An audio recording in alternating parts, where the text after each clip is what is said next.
Welcome to Veronica Live, and I'm here with Statesman John Salek, and we've got a big show in store for you today. Darin Gaub from Restore Liberty will be joining us. He's a retired Army Lieutenant Colonel, and he's always doing Fox News hits. And we will also be joined by Zack Sanchez. He's the CEO and owner of Think Real Estate. It's an adorable boutique real estate that's just taken the Panhandle by storm. So we'll talk about him. We'll talk about this changing real estate market that we have going on right now and see where we're at for buyers and sellers. And finally, we'll be joined by Drew Allen from The Drew Allen Show. And he's now on Patriot TV. So we've got a big show. John, how are you? I'm doing fine. Greetings from Southcom here at the beach headquarters. Okay. Yeah, down the street. We're trying to survive these spring breakers, you know. So they're still out in spring force. break's about over. At least you can drink on the beach now. Oh, thank goodness, right? Then you and I won't get arrested. But no, we have so much to talk about today.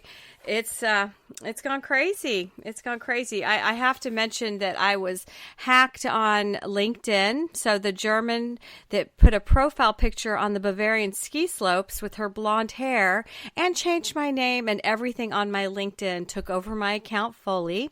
So that was not fun. And then yesterday, somebody from Brazil tried to take over my X. And so that wasn't as torturous. I was locked out for a little bit, but the LinkedIn, I had to go and delete everything off there. John, I'm just like so violated. I cannot believe this. She wanted my contacts. I've never heard of anybody on LinkedIn being hacked. I can't imagine why. Said I went to the University of Heidelberg in Deutschland and literally changed the profile picture, the cover picture, everything. Deleted all of my posts. The only one she didn't delete, which was really weird, was an interview from a year ago with Senator Scott, and then I had posted some 9/11 pictures. And pretty much deleted everything. It was horrific. So now I've got, maybe the leftists are after you now because the show is so effective and they don't like what we're doing. What else could it be at this point? I don't know. The Russians. It's got to be the Russians. Well, I do know. Elon is in a war with Brazil, but leave me out of it. So what was really funny is I put it on X. And I'm starting to get a lot more traction because I'm on there a lot commenting. So this week I was up to 70,000 feeds. And so people are commenting back and engaging me. So we'll have to talk about that. But when I posted about being hacked, George Santos, is the former congressman, is now my BFF, and he liked it. And then Wednesday I went to listen to his show on X. And the last hour, Congressman Matt Gaetz joined in, they extended it another hour with Congressman Gaetz. He's literally incredible. He's a fighter. And then George Santos invited me to speak. But at that point, I was laying in my bed. I was like, I don't need to speak today. But the show was outstanding because guess who broke it down on FISA? Congressman Matt Gaetz, John. Of course. And that's one of the big stories, for the week is been this FISA garbage that somehow managed to pass the House yesterday with the whole bunch of Democrat participation, but including our congressman. Well, Dunn voted the first time for it. I will say Gaetz was against it. And then Congressman Pfluger, who's a friend of mine, he ended up voting for it. Oh, here's our caller right here. So let's merge him in, and we'll go off to the first guest here. Welcome to Veronica Live. We've got Darin Gaub on from Restore Liberty, and he has been making the circuit because we've got a lot going on in our world. So, Darin, welcome back to Veronica Live. Hey, thanks, Veronica. It's always a pleasure to join you. And I've got Statesman John is here today as well. But let's kick it off because yesterday, President Biden, they were asking questions, is Iran and Israel going to war? And, he pretty much was like, everybody better knock it off. So where do we stand with this conflict? Yeah, don't. What a strategy, don't. I believe he was saying that 6 months ago, too. Right. And, doesn't seem like anybody was listening. But, no, it's, I compare this to someone reviewing a film they helped produce. And Biden's foreign policy, which is just the same failed foreign policy as Obama, has had predictable results. We're going to appease Iran. We're going to remove the sanctions. We're going to let them fund their terror cells and proxy groups and those kinds of things across the Middle East and who knows where else. And then we're going to sit back and say, ooh, there's a threat, and we're going to watch them closely and make sure we don't have an expanding conflict. Well, the conflict never had to occur in the first place. If you don't do a failed foreign policy, and if you don't pursue the same things that Biden did, then we probably wouldn't be sitting here in the first place. And that goes for Israel, and it goes for lots of other things around the world too. So if you go back to first causes, of course, let's start with that. With the guy in the White House and the policies that have been doomed for failure from the start, because it had been proven to be doomed for failure, and then maybe do the opposite. Well, I'm just extremely nervous, and Drudge Report has had. They always have like the breaking news photo, and apparently we've been on the brink of war all week. Nothing's happened yet, but Iran's scary. So, and I feel like we haven't supported Israel, and then not to mention, it sounds like all of the hostages that the Hamas took are dead. So, once we confirm that, are we still not on Israel's side? And not to mention all of these people that keep having nonstop protests around the country, and we've got these Congress people, several of them that are terrorists that are in Congress. So where do we go from here, Darin? Well, I think first of all, everybody needs to recognize that Iran is a third-rate Central Asian military. So they're not exactly a strong threat. They do better in the war of words, public relations, and in funding proxies to do their attacks for them. What they actually fear is doing something that causes their homeland to get attacked directly, whether it be solely by us or somebody else or a coalition, doesn't matter. They're really a bit of a house of cards. So we can't be looking at them like, they're untouchable the same way we should look at most countries and be like, remember, every single one of us has vulnerabilities, weaknesses, and things like that too. So I don't anticipate seeing like a fleet of airplanes or something like that leaving Iran and going to attack Israel. I would anticipate something more like an expanded front in Hezbollah to the north, maybe a more aggressive Houthi rebel alliance working out of Yemen. But I don't right now yet see Iran working out in public in force in that way.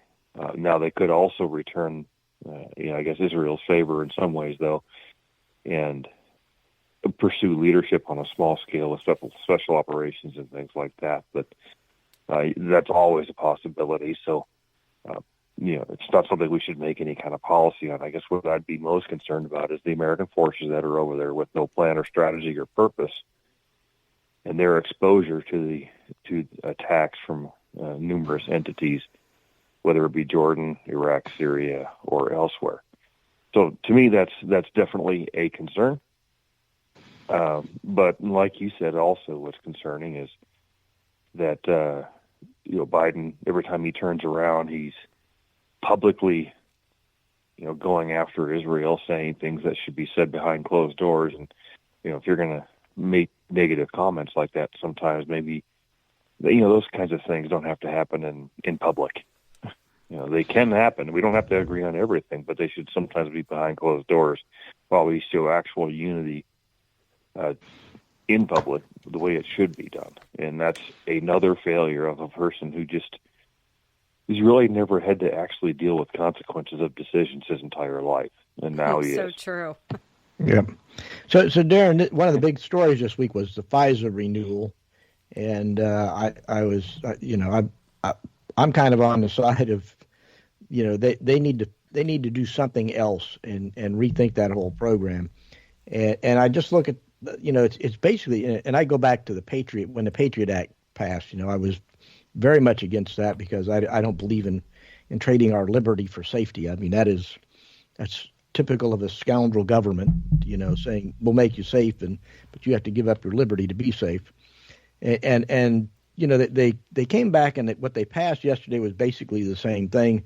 And they claim they have all these new guardrails in there, to stop, safety checks and all that. And I'm like, well, I've heard this story before. Okay, that's what I heard when you passed the Patriot Act. Same thing. We've got all these guardrails in there. We've got all these safety checks, and then the government, as we've seen in these investigations with Trump and Crossfire Hurricane, they just blow all that stuff away. The government lies on the FISA warrant, which was one of the things that people came out and said, what happens when the government lies? Who's the stopgap? And yet we pass this stuff and say, and particularly Ray, Director Ray up there, we have all these attacks coming, we right. need this. And yet we let these terrorists in. That's the other story this week. Yeah. We let a known terrorist on the terrorist watch list into the country. He was in front of a judge, and the Border Patrol said nothing about him being on the terrorist watch list because it's classified. I mean, have we lost our mind with what's going on in this country? And I'll link that in with what's going on in Michigan with the Death to America chants that were going on, So, but what's your take on that? Well, there's a lot there, but yep. One of my first positions is and always will be that FISA bill should have died and should have stayed dead. Warrantless surveillance of Americans via any means is blatantly unconstitutional, so I go back to the foundational principles and written into our Constitution and why they're there. That's why it's there. It's to keep government agencies from spying on Americans without a warrant. And I'm like you. I don't buy the government when they say, "Well, this is for our safety." Well, the government has done a very good job of putting itself in a position to where they have not earned our trust. In fact, they've consistently lost it on a mass scale for many years. And this is just one more example. That was even brought up to a vote is disturbing. And they're always going to say things like, "Oh, this is for your safety." And I'm like, right now the most unsafe thing in our government is our government. And they're the least concerned about the American people and what we're supposed to be doing and how we're supposed to be doing it. And I agree. If you're not going to deal with the border while you're screaming security concerns, you're not serious and you're looking for something else, because that is our number one threat.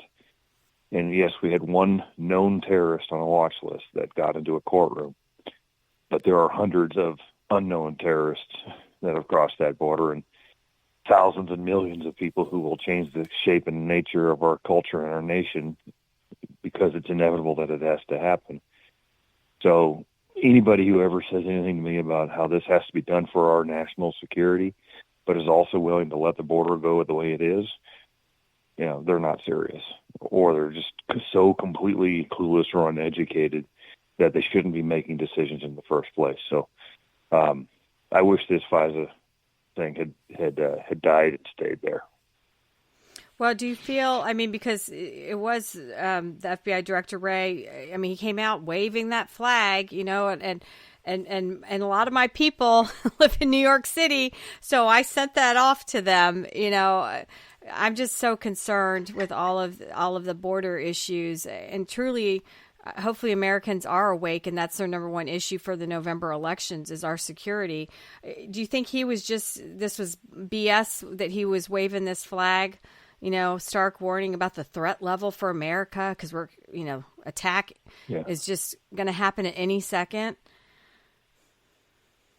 Well, as a retired military and a guy who's worked in multiple different kinds of agencies or with them for many years, unfortunately, one of the things you see politically appointed senior government representatives, officials, whatever you want to call them, come out and start warning about something after they've already completed the task of causing the problem in the first place. So this is just him covering his butt, saying, "Hey, look about all these different kinds of things." Well, yeah, this is largely your fault. So when it does happen, you can tell us that, "Hey, look, I warned you." No, that doesn't fly because you helped create it. You helped create it. So this lies at your feet. It's entirely your fault, but unfortunately, you've got such a corrupt federal government in D.C. that they're all going to circle the wagons and cover each other, and everything's just going to be, excused or covered up in some way. And all the rest of us are just going to be sitting here going, what?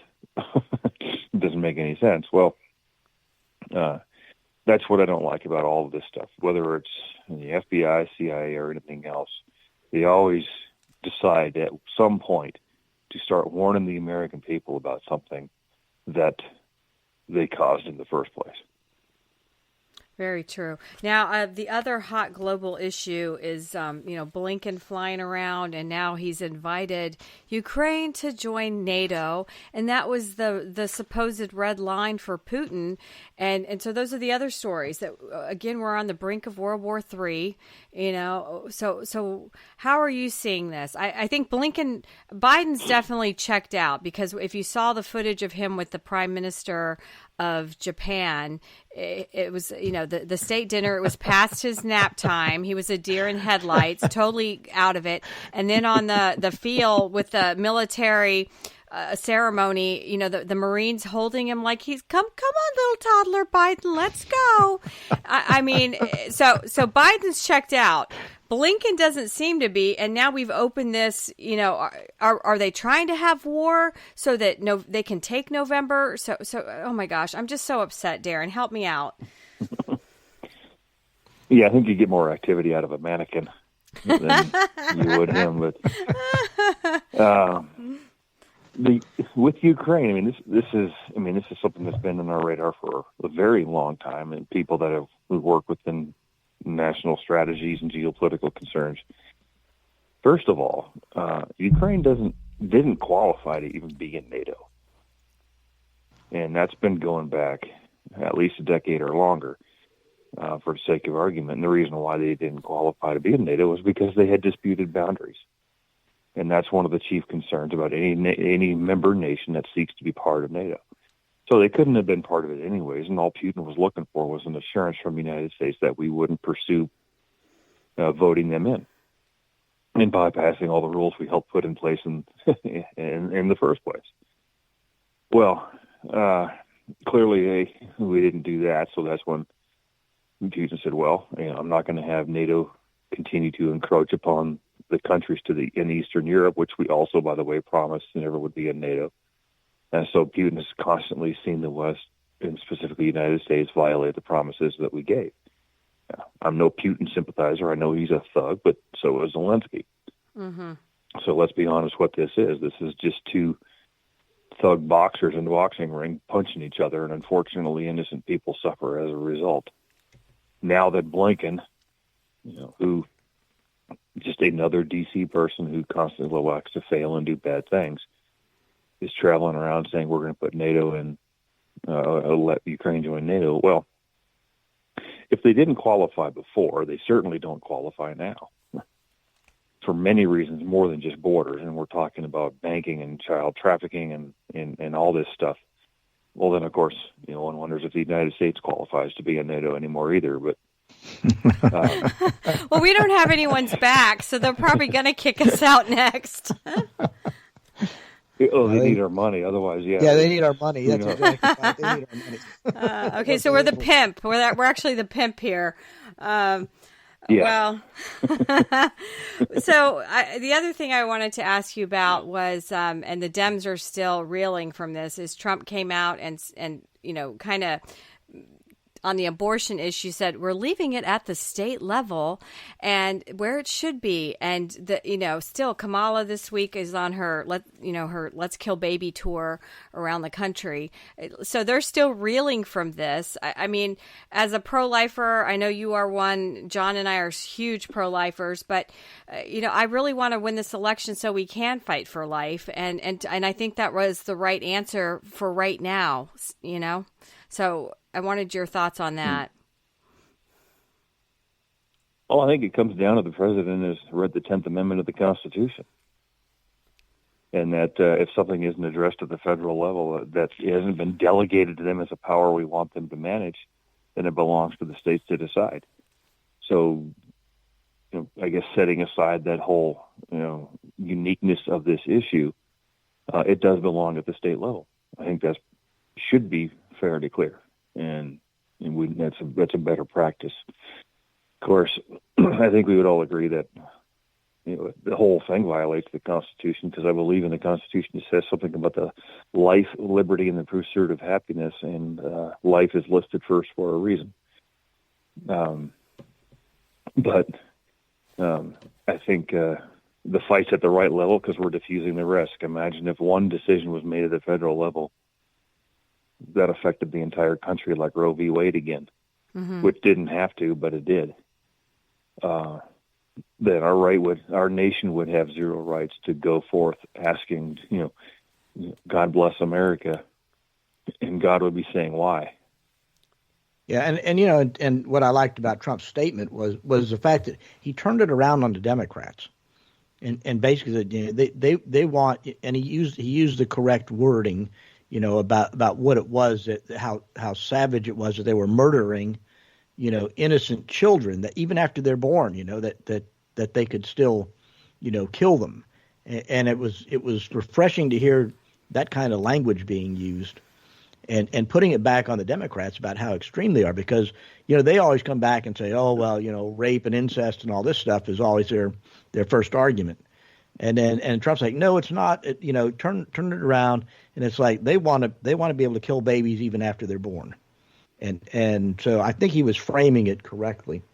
I'm just curious. One of the other issues was, you may be familiar with, was this letter, speaking of Trump, that a bunch of retired generals and admirals and former defense officials came out with an amicus brief to the Supreme Court on presidential immunity, and I was shocked reading that letter, saying, they said such a threat. This is a quote: "Such a threat is intolerable and dangerous."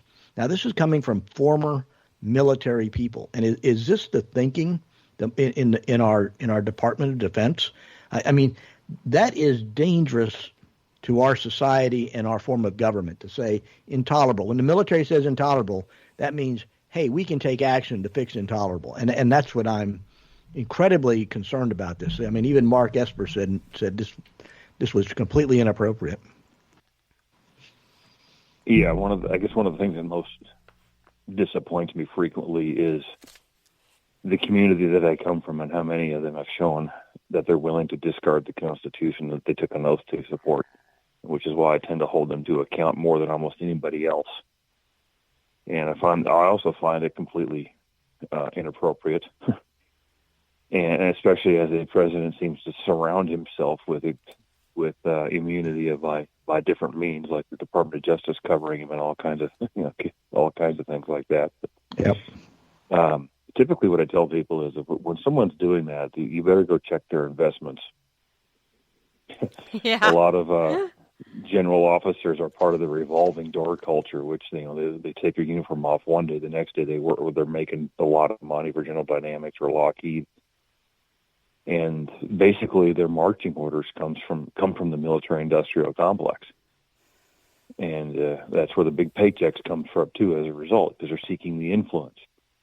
Well, check their investments and asking, why are they trying to do this? Well, the military-industrial complex wants wars. They want conflict, and they're going to get conflict in spades with people like Biden. What didn't we have under Trump? Well, all those conflicts, so nobody was making money. So, although this is a list of military officers and officials, I would look at them more like just politicians who are picking the wrong side of history, the Constitution, and decency. And at least they made a list of themselves. We know who they are. So true. Well, what are we missing, Darin? I mean, we've gone around the world and we're back in America. November is so important. John and I are sprinting, trying to rally everyone. So I hope we take it in November. I'm really so scared, because if we don't take it, our world will be upside down, and maybe it is the last coming. So I don't know. It's not just that, but you throw in all this stuff going on with the economics, the deficits and stuff. I mean, the story this week about $3 trillion this year in deficits. Every 100 days, we're adding $1 trillion, and the debt's consuming 40%. I mean, it's almost like you have this race. Are we going to have a terrorist, attack first, or are we going to have economic collapse? But where's this going? How do we prepare for it? One of them starts, one of them will finish, and it's going to be the order. And don't know what the order is either. That's for sure. But and ultimately, I wrote an article in my Substack called "Expect the Evil." I saw that from one. A biblical worldview, of course. Yes. It was all about this is completely anticipated, and it's just the way of the world, unfortunately, until the end. And evil never rests, but good will always win in the end. But like you said, what do you do till then? That's why Restore Liberty has state directors across the country. That's why we are building the County Guardian program across the country. We've got a very healthy start there in Florida, and we're getting directly involved in the sheriff race in Miami-Dade County. Nice. Because it's the first of its kind. And so, when you just accept the fact, and to a certain extent, that D.C. is basically just gone, then you focus locally.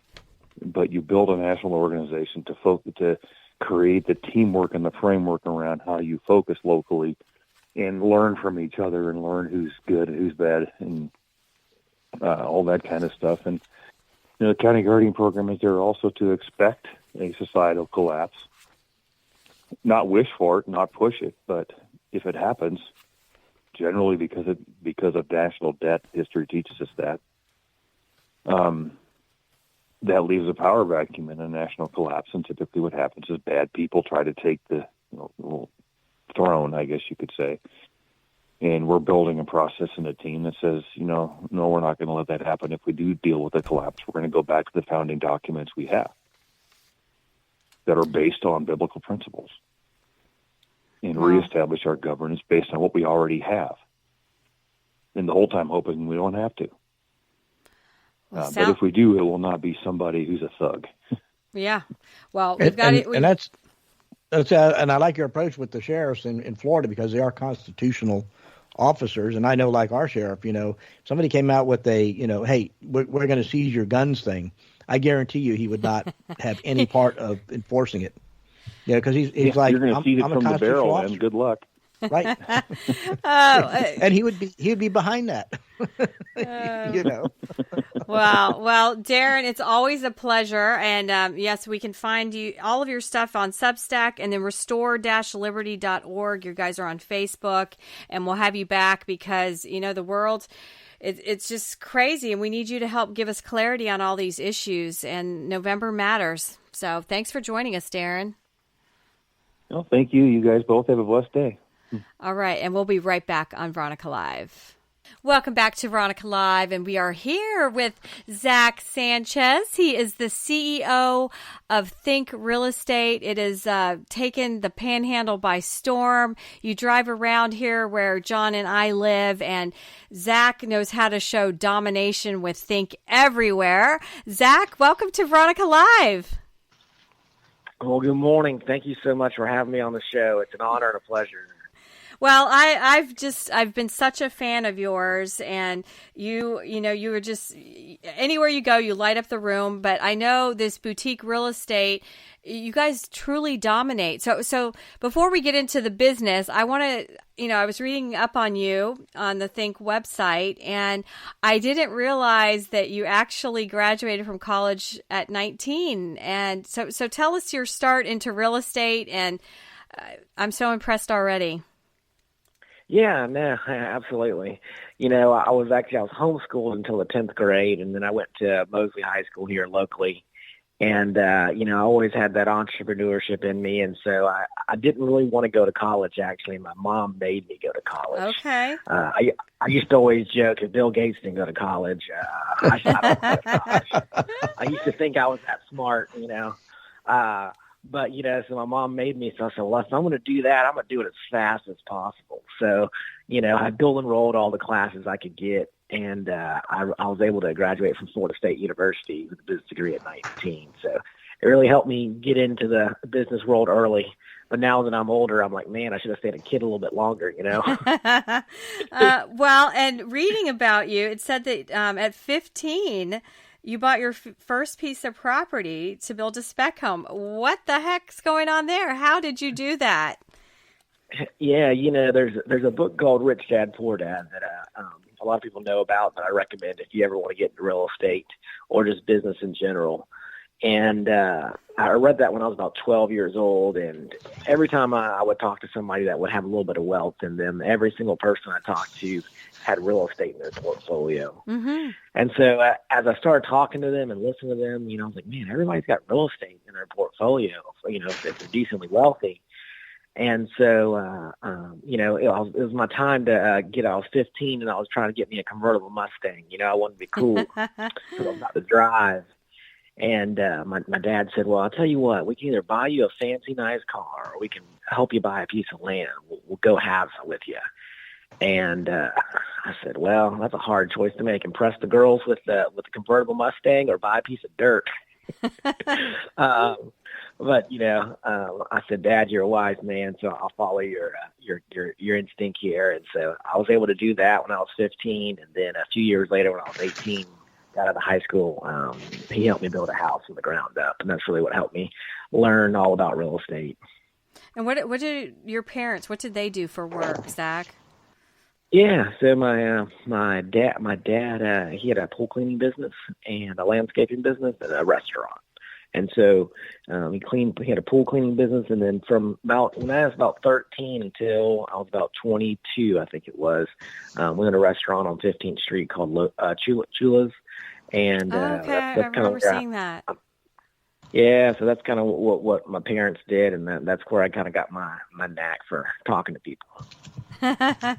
Well, I'm going to put this out there. I think someday you need to run for an office in politics, Zach. I'll be your campaign manager. No, I leave that to my wife. I tend to speak my mind, and I don't think that's good for a politician. Yeah, that's for sure. So Zach, tell me about the Think Real Estate. The sign's neon green. You are Cody's like your partner, so I want you to tell me a little bit about Cody. You dominate on billboards around town. If you follow Think on Facebook, it's really fun. And then I love that there's like this competition between the realtors to be the top 10, which your wife, by the way, is number 4 this week. So very impressive. So tell me, how did you decide to, because you're young and all of a sudden you're starting this business. Were you with another real estate firm first to get your feet wet? Yeah, so interesting enough is before I was in real estate, I was at State Farm, and I managed 2 offices for my boss. And so I did that for about 6 years, and I was investing in real estate. I was building spec houses, flipping houses, buying rental property. And I had my real estate license in Central 21 Command in Real Estate. And so that's kind of where I got my feet wet. And one day, I had an 8-to-5 job, and one day I took the day off with my now business partner, Cody, and I said, hey, man, I'm going to take the day off and just shadow you for work today and see what the life of a true real estate agent is. And we left. We went talked to a customer, shot some drone footage, and then we went and talked to another customer, and then went to the gym, and it was 3 o'clock, and I was like, this is the life. I'm used to sitting in an office and answering phone calls. And so I said, I got to figure out a way to make this work. And so I said, well, why don't we start our own company? And, the thought was just to cut the middleman out and, get all the income instead of paying a broker fee. Little did we know what it really entailed. But we said, hey, let's just start a company, and we want to have the look of Google, the customer service of Chick-fil-A, and, the freshness of Apple. And so that was kind of our start 5 years ago. Me and him put together, and we started from a little bit of nothing. We just had a lot of heart and desire. It was August of 2018, and it's funny, we started with our beach office over at the beach, and we both live in town, and really a lot of our business is in town, and we just felt God led us to this beach office, and thank God we did, because 3 months later, Hurricane Michael came in and wiped out the town. Right. And we were super blessed where our office was untouched, so we were able to just hit the ground running day one after that. And here we are now, 5 years later. Number 3, number 4, and just trying to climb to the top. That's wonderful. So Zach, what differentiates you from like an ERA, and I'm just talking about the national, these big company kind of things, like an ERA or Century 21 absolutely. Or something like that. How do y'all different from them? Yeah, absolutely. A lot of those companies, those franchises, they have local ownership. Here, ERA has Tom Neubauer and 21 is Charlie Commander.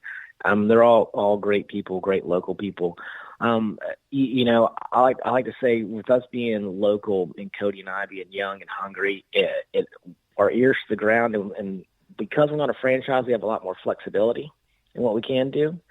And so, when I say what differentiates it, we don't have a lot of rules in place, corporateness that puts a lot of rules in place. So we're able to bend and flex as fast as we need to, and in the market like we are now, you got to really adapt very quickly. And so we're able to make changes spot on real fast.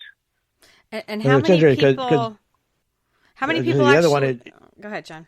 Okay, the other one is the 30A. I presume they're a competitor of yours, but I'm seeing a lot of their signs popping up in this area too. Which company was that? I think it's 30A, the blue sign with white. Okay, I think you're thinking Bay to 30A. I think Chris Jennings' company, maybe that might be which company you're talking about. Okay, but yeah, they're a great local company too. So, Zack, how many realtors work for you? We're probably around the 60 mark. I don't know the exact number. That's great. We climbed a little high the last couple of years. We were around 85 to 90.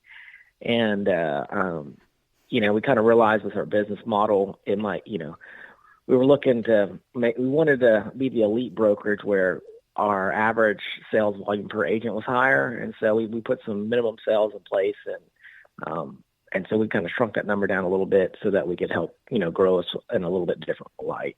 And so we've been super blessed. It's been a great year so far. And we got about 60 agents that are just rocking and rolling.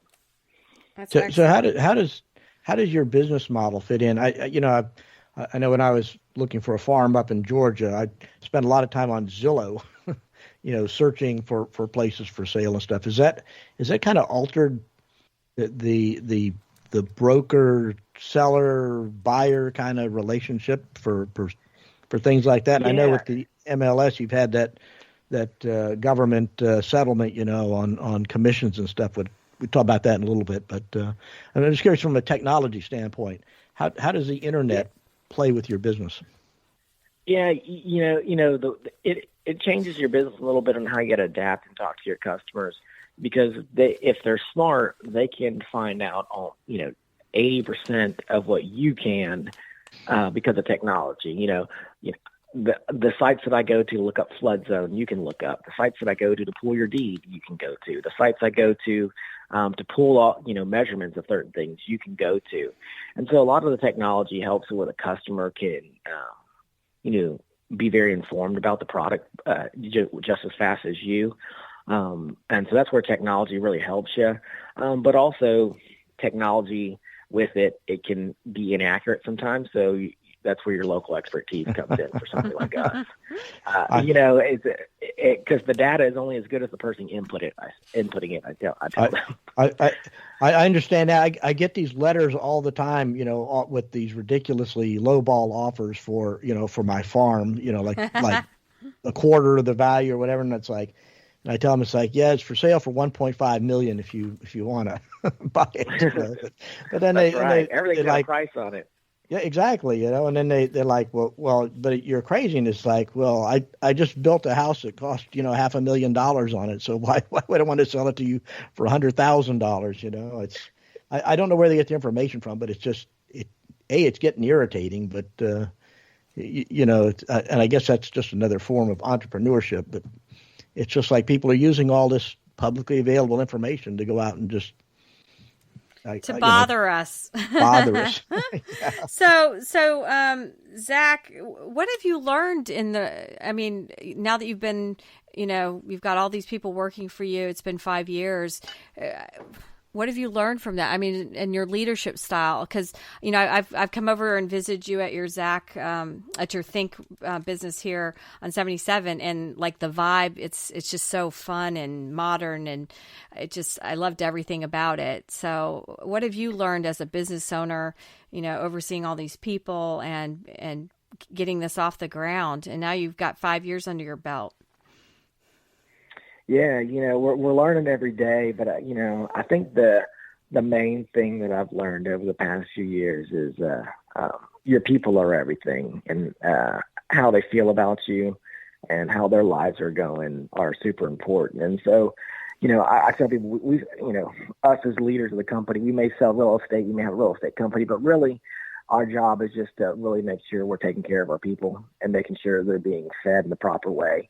And that looks different, and we've realized that looks different for everybody. If there's 60 agents and, 8 W-2 employees, every single one of them learns, adapts, and gets motivated differently.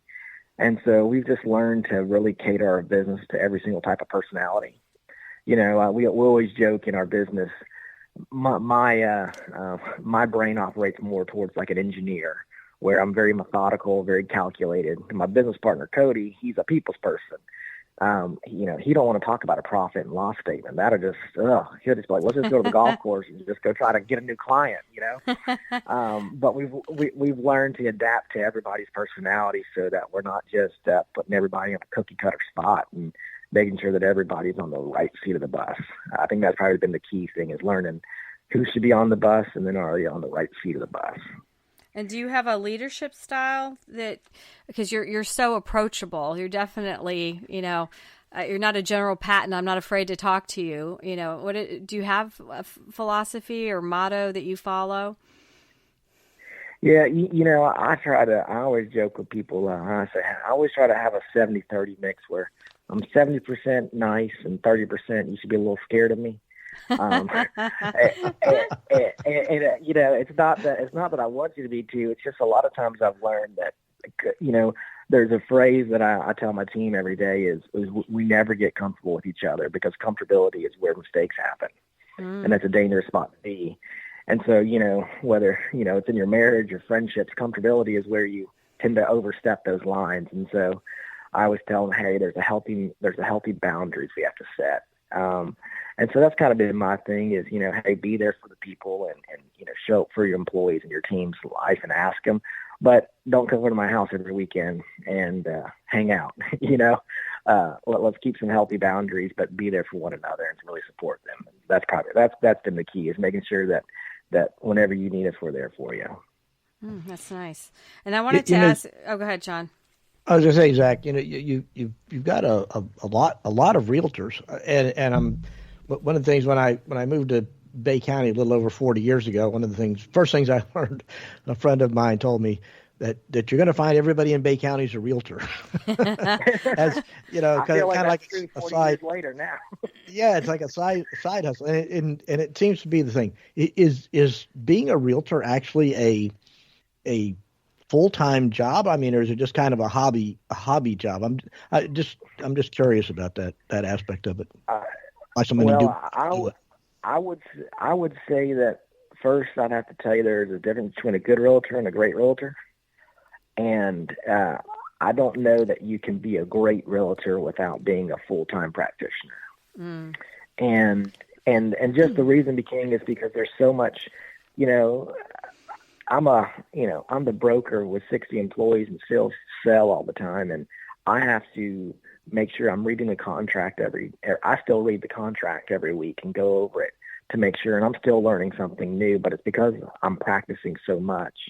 And if you're not a full-time practitioner, you're not going to be caught up on the way things are being done and the law changes and how the contracts read and situations, because, just right now is, there's some stuff with NAR that we can talk about, but insurance right now is a nightmare in Florida. And if you don't, I may not be an insurance provider, but I have to know how insurance works. I have to know that you can't have a water heater that's older than 15 years. You got to have a roof permit or nobody's going to insure you except Citizens. and you got to know all these things. But if you just sell a couple houses a year, you'd never know, you know. And so if you don't know those things, you're not going to be able to advise your client the best way to have the best possible outcome. So do the people think that, I'm just talking about the mentality of the part-time realtors, do they think it's just something, hey, I can make, say $40,000 or $50,000, by selling one house once a month or once a quarter or whatever, and it's an easy life? I mean, is that kind of what drives people to that? Yeah, I think what happens is you got some people that got a little bit of free time, and the barrier to entry is low to real estate, where you just got to take a 63-hour pre-licensing course. You can do that online, take the test, pay, $1,500 in dues, and there you go. Technically, you can go sell and buy a house. And so with that is, if they're going to buy one for themselves or one of their parents or family members or close friends. So in their mind is, hey, my mom's going to buy a $500,000 house in 3 months at 3%. I'll walk away with $15,000 and only put $2,000 into it. But they don't realize, what it takes the knowledge it takes to learn to do that deal properly. The broker splits your fees, taxes, and so that's kind of where you've seen over the past few years, you've actually seen the number of realtors kind of dwindle down, just because it's not as easy as it made out to be seen a few years ago in the Wild West days, as I called them. Well, I'm friends with Morris Schroeder from Century 21 Commander, yeah, and then Christine Lance from Keller Williams, and they're 24/7 realtors. You know what I'm saying? Like Zack is. So I mean, my friend group, they're working all the time. and then of course then you get clients like me. The lady we had up in Georgia was helping us look for the farm. It took me 2 years to find this property. Okay. Well, it took me 3 to get waterfront with Christine Lance. Yeah, it takes a long time sometimes to get the right property. Right. And what's nice is to have a realtor that's there with you the whole time along to help you out, and believe and raw land commissions, I believe, are not as high as residential houses, for instance. But, she earned her commission. with us. Right. That's what I said about mine, too. So, Zack, I said, we'll continue talking about real estate, but I wanted to ask you, too, because you are a co-owner of C&G Sporting Goods. And I feel like since I always tell people when I talk about you that I only talk about you once in a while, but that you're like the Trump of Bay County. Everything you touches turns to gold. That's how I see you. And you're, I mean, how old are you, Zack? I mean, you're like a young Trump. You're kind. 32. I wish it all turned to gold. It doesn't. It's just my job to make it appear that way. Well, you're doing a great job. So yeah, if you were a fighter pilot, your call sign would be Trump. But so tell me about buying the C&G Sporting Goods, because after you guys got it, I started hearing commercials and people talking about it. And then it says also you've got Think Capital. So why don't you tell me about that as well? So tell me, how did you branch out to these other things? Yeah, no, for sure. It's funny. My now business partner, he's a friend of mine. He called me on I think not Christmas Eve, but New Year's Eve. And he's like, hey, C&G Sporting Goods downtown, somebody walked into my shop and told me that it's going to close down, or he wants to sell it, or it's going to close down. And at the time I said, well, I don't really, are you asking me to help you buy it and facilitate it as an agent, or a partner, or what? He goes, I don't know. I just want to talk to him. I said, well, I don't even know what this store is. I've heard of it, but I don't even know what it is, but I'll walk down there and talk to anybody. So I'll get us a meeting. And so we had a meeting with the owner, Mr. Groom, and you walk in the store, and if you've ever been in there, like I had that day, it's it's been there since 1955, right? And it's this hunting fishing, it's a hunting fishing store, and Mr. Groom had owned it for forever, and he was he was in his 80s, and he was saying he's like it's my time to hang up, and this store needs some young bucks to come in here and revamp this place. And, as we're sitting there, I'm watching all these old retired veterans, these people, and it's the hangout for a lot of those guys. It's their life every day to just come in the store and talk guns, buy and sell a gun. there's people that go in there and sell and buy a gun every week, and that's just what they do. And so I didn't realize what a community staple store it is, And so we started looking at it, and I said, well, man, this would be a shame for the store to close down. That for a man, for him to be open for business since 1955, and for him to close shop, I said I'd hate for that to happen. So I said, well, we made him an offer, and we said, well, let's try to make this retail thing work. It's been a little bit of a challenge, and it's been a different ball game in real estate, but it's been certainly enjoyable, and it's been pretty neat to be a part of the community downtown. There's a lot of great stuff going down there. That's so nice. And what is Think Capital that's on your bio? Yeah, that's more. That one's more just my holding company for a lot of different random stuff that nobody sees, whether we own rental property, flip houses, and things like that. That's more just a holding company for real estate for me to just shelter some things. And then, I wanted to highlight, John, that he was Broker of the Year in 2022, and then you're a notable Knoll in 2023. So you've got it going on, Zack. Go Knowles. Thank you. Yeah. No, I was blessed with the Broker of the Year in 2022. It was those were some busy years a few years ago. The real estate market was crazy, so it was 80 hours a week every week, and so I think that helped me stand out there. And then, the board decided to nominate me for notable Knoll, which I was super surprised about and honored for. That's outstanding. Go ahead, John. So Zack, what do you make of the current real estate market in Florida? In particular, I mean, nationally they talk about the interest rates are not coming down apparently anytime soon, and that nationally the market's cratering. But Florida seems to be, we seem to have a lot of growth still, and they're building everywhere that I can see. I mean, are we kind of, and I remember the overbuilding of the condos back in the mid 80s there, when it literally collapsed because they just had so much inventory and nobody wanted to buy them. Are we headed for that again? Is that what's going on, or is the growth high enough to sustain what's being built and the turnover? I can't speak for all of Florida. I can kind of speak for us in Bay County. But look at a state level, no matter your political affiliation, you got to admit that Governor DeSantis has done a fantastic job of inviting and saying, hey, Florida's open for business. Yeah. And I think that's what really put us on the map is during COVID and in COVID time. He said, hey, Florida is open for business, and it really put us on the map as a state because, obviously we've always had the no state income taxes, super appealing to a lot of retired folks. But as the world started in the bigger cities, we have a lot of people moving. The amount of people that moved here, COVID and beyond, just because the world changed where people can work remotely. And what's happened is you got somebody who lives in, Dallas, Texas, or in California, and they work remote, for a tech company or for a call center, and they're used to paying $1.5 million for a house that's not on the water. And then they say, well, you need to tell me I can live on the beach or on the water with a boat dock for $1 million, pay less, and work from home and have sunshine, And so you really put us on the map where these people started moving here. And, if you look at everything that's happening in our local economy, Tyndall pumps in for this year.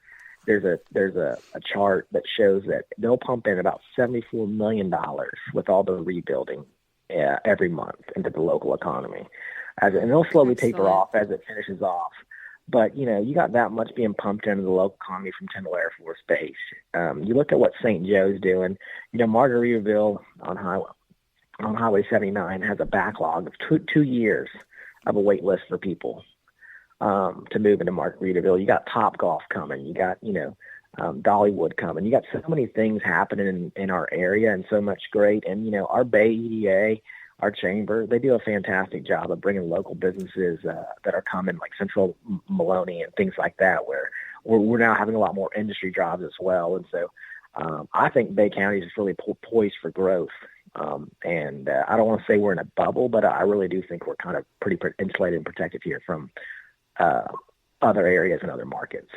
Yeah, I agree with you. I have an airplane. I fly around, and flying over like Margaritaville, I was shocked at how big it is. I mean, I was like, wow, where did this thing come from? Hey, they're getting a hospital, John. It's going well. Yeah, I know that whole area out there. And the hospital too is not something to take lightly. No, it's exciting. So many people here, and I forgot what the goal is too. But there's such an underserved amount of doctors here, so the amount of doctors coming here in the next 2 years too is, when you look at things, and so everywhere I'm seeing, I pay attention to the engineering departments and the builders. They're all staying super busy, so that means that we got work for years. Well, I want to transition a little bit because there's, it just came out that there's change coming in July of 2024, and I am so confused. So I was hoping, Zack, you could maybe clarify what's happening. I don't know. They're saying that there's going to be fixed fee commission paid directly by consumers, concession from the seller, portion of the listing broker's compensation is on this CPAR fact sheet that actually Christine Lance sent to me because she knew you were coming on. She's like, you need to look at this, Veronica. So explain. I know it's all up in the air, but is there any clarity at all that out there for sellers and buyers? And this is what I've been telling people. Nothing has been set in stone yet, 100%. So, I tell people when stuff like that happens, careful what I'm saying. I can't be careful to what I say because that could very well change.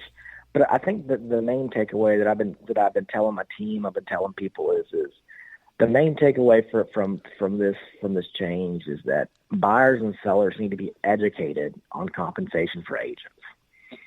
And if I was to go poll 100 customers that bought and sold real estate, I bet you only about 10% of them know truly how both parties got paid in the deal. And what I say that is if you're going to buy a piece of property, John, when you bought that piece of land, your farm, that agent was free to you, right? And yeah. You didn't write them a check. Well, what you don't realize is it's not the seller actually paying you. The listing agent negotiates a set commission with that seller. Then he dictates what he's going to pay that agent. So really, it's the listing broker that's paying the buying agent. And so people just don't understand how that works. And then two is, some people say, well, why should a listing broker dictate what a buyer agent gets paid? What if I think they're worth more or less? And then there's a lot of stuff out there like the commissions are going away. It's like, and the reality is commissions aren't going away because the reality is that it's best for a seller to pay a buyer's broker commission, because that's what's going to incentivize a buyer's agent to bring that person to the table, and, they're saying fees are going down and going away. I said, the reality is I kind of put it to the people like this, you got a courtroom with a defendant and a plaintiff. The attorney fees are still going to be the same. They're not going to degrade their attorney fees because if they lessen the attorney fees, you'll get worse representation and a worse verdict, And so, I tell people it's been more of an education standpoint where buyers and sellers need to be educated on how an agent gets paid and understand that and have the flexibility to negotiate that. They should have that power. And so ultimately, I think it's going to be a great deal for people where I don't think, hey, it's not going to change real estate fees. It's really just going to make sure you're educating and you have the flexibility to negotiate those items as you see fit. And I think that's the important key. And I think that it is important for them to do that instead of it just being a flat fee. Here's what it is for everybody. I believe in an open market. So do you, as far as negotiated fees go, do you see that becoming the norm or not? I'm just curious. So what does that mean? We're not going to pay the 6% then? I guess, Zack. Yeah, I mean. Do you think it'll lower that? Because as a seller, I'm trying to make as much money as possible. So yeah, exactly. And so you say, hey, I'm a seller and I want to net. All you care about is what you net and walk away with, right? Right. If you have $1 million house, your goal is to walk away with the most amount of money. So in reality, you don't care how much your fees are. You just say, I just want them to be the lowest amount as possible, right? You're like, I don't care if the buyer's agent gets paid 1%, the listing 2%, just sell my house and net me the most. And so the reality is a listing agent is still going to say, hey, I'm worth, right now how it goes, if I list your house, I'm going to list it at 6%. Me as a listing agent, I'm going to keep 3%, and I'm going to pay out 3% to the buying agent. That's how it works currently. And what was happening is it used to be that as an agent, we had to offer compensation for, it was mandatory. If we were going to put it on the MLS, we had to put compensation in there. And that's really where this lawsuit stemmed from, where it was saying you have to have that compensation. And now they changed that where you don't have to put that compensation out there towards the buyer's agent. But the reality is why would an agent show a property that they're not going to get paid on? Well, right. Now they're saying, hey, the buyer needs to pay the buyer's agent. Well, think of it like this. If now the buyer's having to pay you 3%, all that means to the seller is I'm going to offer you 3% less because my fees are a certain amount. And then two is, they haven't come out with it really because, if you're a VA buyer, the people that get hurt from this is your first-time home buyers and VA buyers. They don't have the cash to do that. Well, and I've always used my VA loan because it's awesome, what it does for me. My husband has one, I have one. We've always used that. And VA won't allow you to pay a buyer's commission. So there's some stuff that they haven't really worked out right now. And the hard part when it all shakes out is really, I think where we're going to have a little bit of a challenge is probably that those first-time home buyers that are in the $300,000 price range around here in this market, because one, they don't have the capital, and most of the time they don't have the education or the resources to do the deal on their own or be educated about it, if that makes sense. And so, I think that's where it's going to pose a challenge in that. But I think after a while, if the news kind of dies down and stops portraying things that are incorrectly, and we kind of get some set practices and some norms in the business, it'll all level out in a year. So are your realtors nervous? I know I had a conversation with Christine Lance about it, and she's like, we bring a lot to the table. Like you said, the water heater, that you can't have a house that has one that's over 15 years. So what are your real estate agents saying? Are they a little nervous? Yeah, my team, everybody on our team, and like I said, we've done a great job of creating a culture. One of our things is we train all the time. And to answer your question is none of us are nervous because at the end of the day, we, like Christine said, we know the value we provide in the deal. And when you've been in my shoes, I get to see all the deals. And when you see all the deals you saved from going haywire or the ones that you made happen, you end up knowing your worth. I tell people, I'm not saying that we're back surgeons, but imagine you're a back surgeon and you save people's lives and you've made them walk again. Well, when you've done that before, you're like, Medicare, Medicaid, or whatever, y'all can tell me what you're going to pay me, but I know that I'm going to get paid because I make a difference. And so. Well, so I feel that way. I've just on this purchase of my house 3 years ago, we're at the finish line. The bank, for some reason, everything was done except the bank was dragging their feet. And the owner, he's like, if we don't close by the 31st of December, this deal's not happening. And I'd already sold my house at that point. And thank God for the realtor. She's like, calm down. He's just, it's all going to be fine. He just wants to be done by the 31st. It's going to work out. I don't know. He was very red in the face, but it wasn't me. It was the bank that was dragging their feet. And, all the money was there. It just sometimes paperwork takes longer. And so thank goodness for the real estate agent because I was having a heart attack. She's like, I've been there before. He's just trying to end it on the tax year, so. Exactly. I tell people, what you don't realize, when you have a real estate deal, there's so many hands in the cookie jar. You got a listing agent, a buying agent, a seller. Oh, my goodness. And the sellers are married. That's a husband and a wife. If the buyer, that's a buyer and a wife. God forbid it's in a trust with 10 family members. You got an appraiser. You have a lender, a home inspector, a title company, an attorney. You have insurance providers, insurance carriers. And I said, hey, it's our job as agents to know a little bit about everybody's job. We're the coach of the deal. And our job is to coach everybody through the deal and make sure everybody's playing along nicely. I was so stressed, but I think it was just he was frustrated that sometimes these banks they were taking a long time. It wasn't just my deal. It was at that particular time. It was everybody's deal. But I was definitely feeling stress, and because of my great agent, she soothed me. So I wanted to ask you about family and how faith plays a role. You have my favorite family in Bay County because you've got 3 beautiful children, Vivian, Violet, and John Crosby.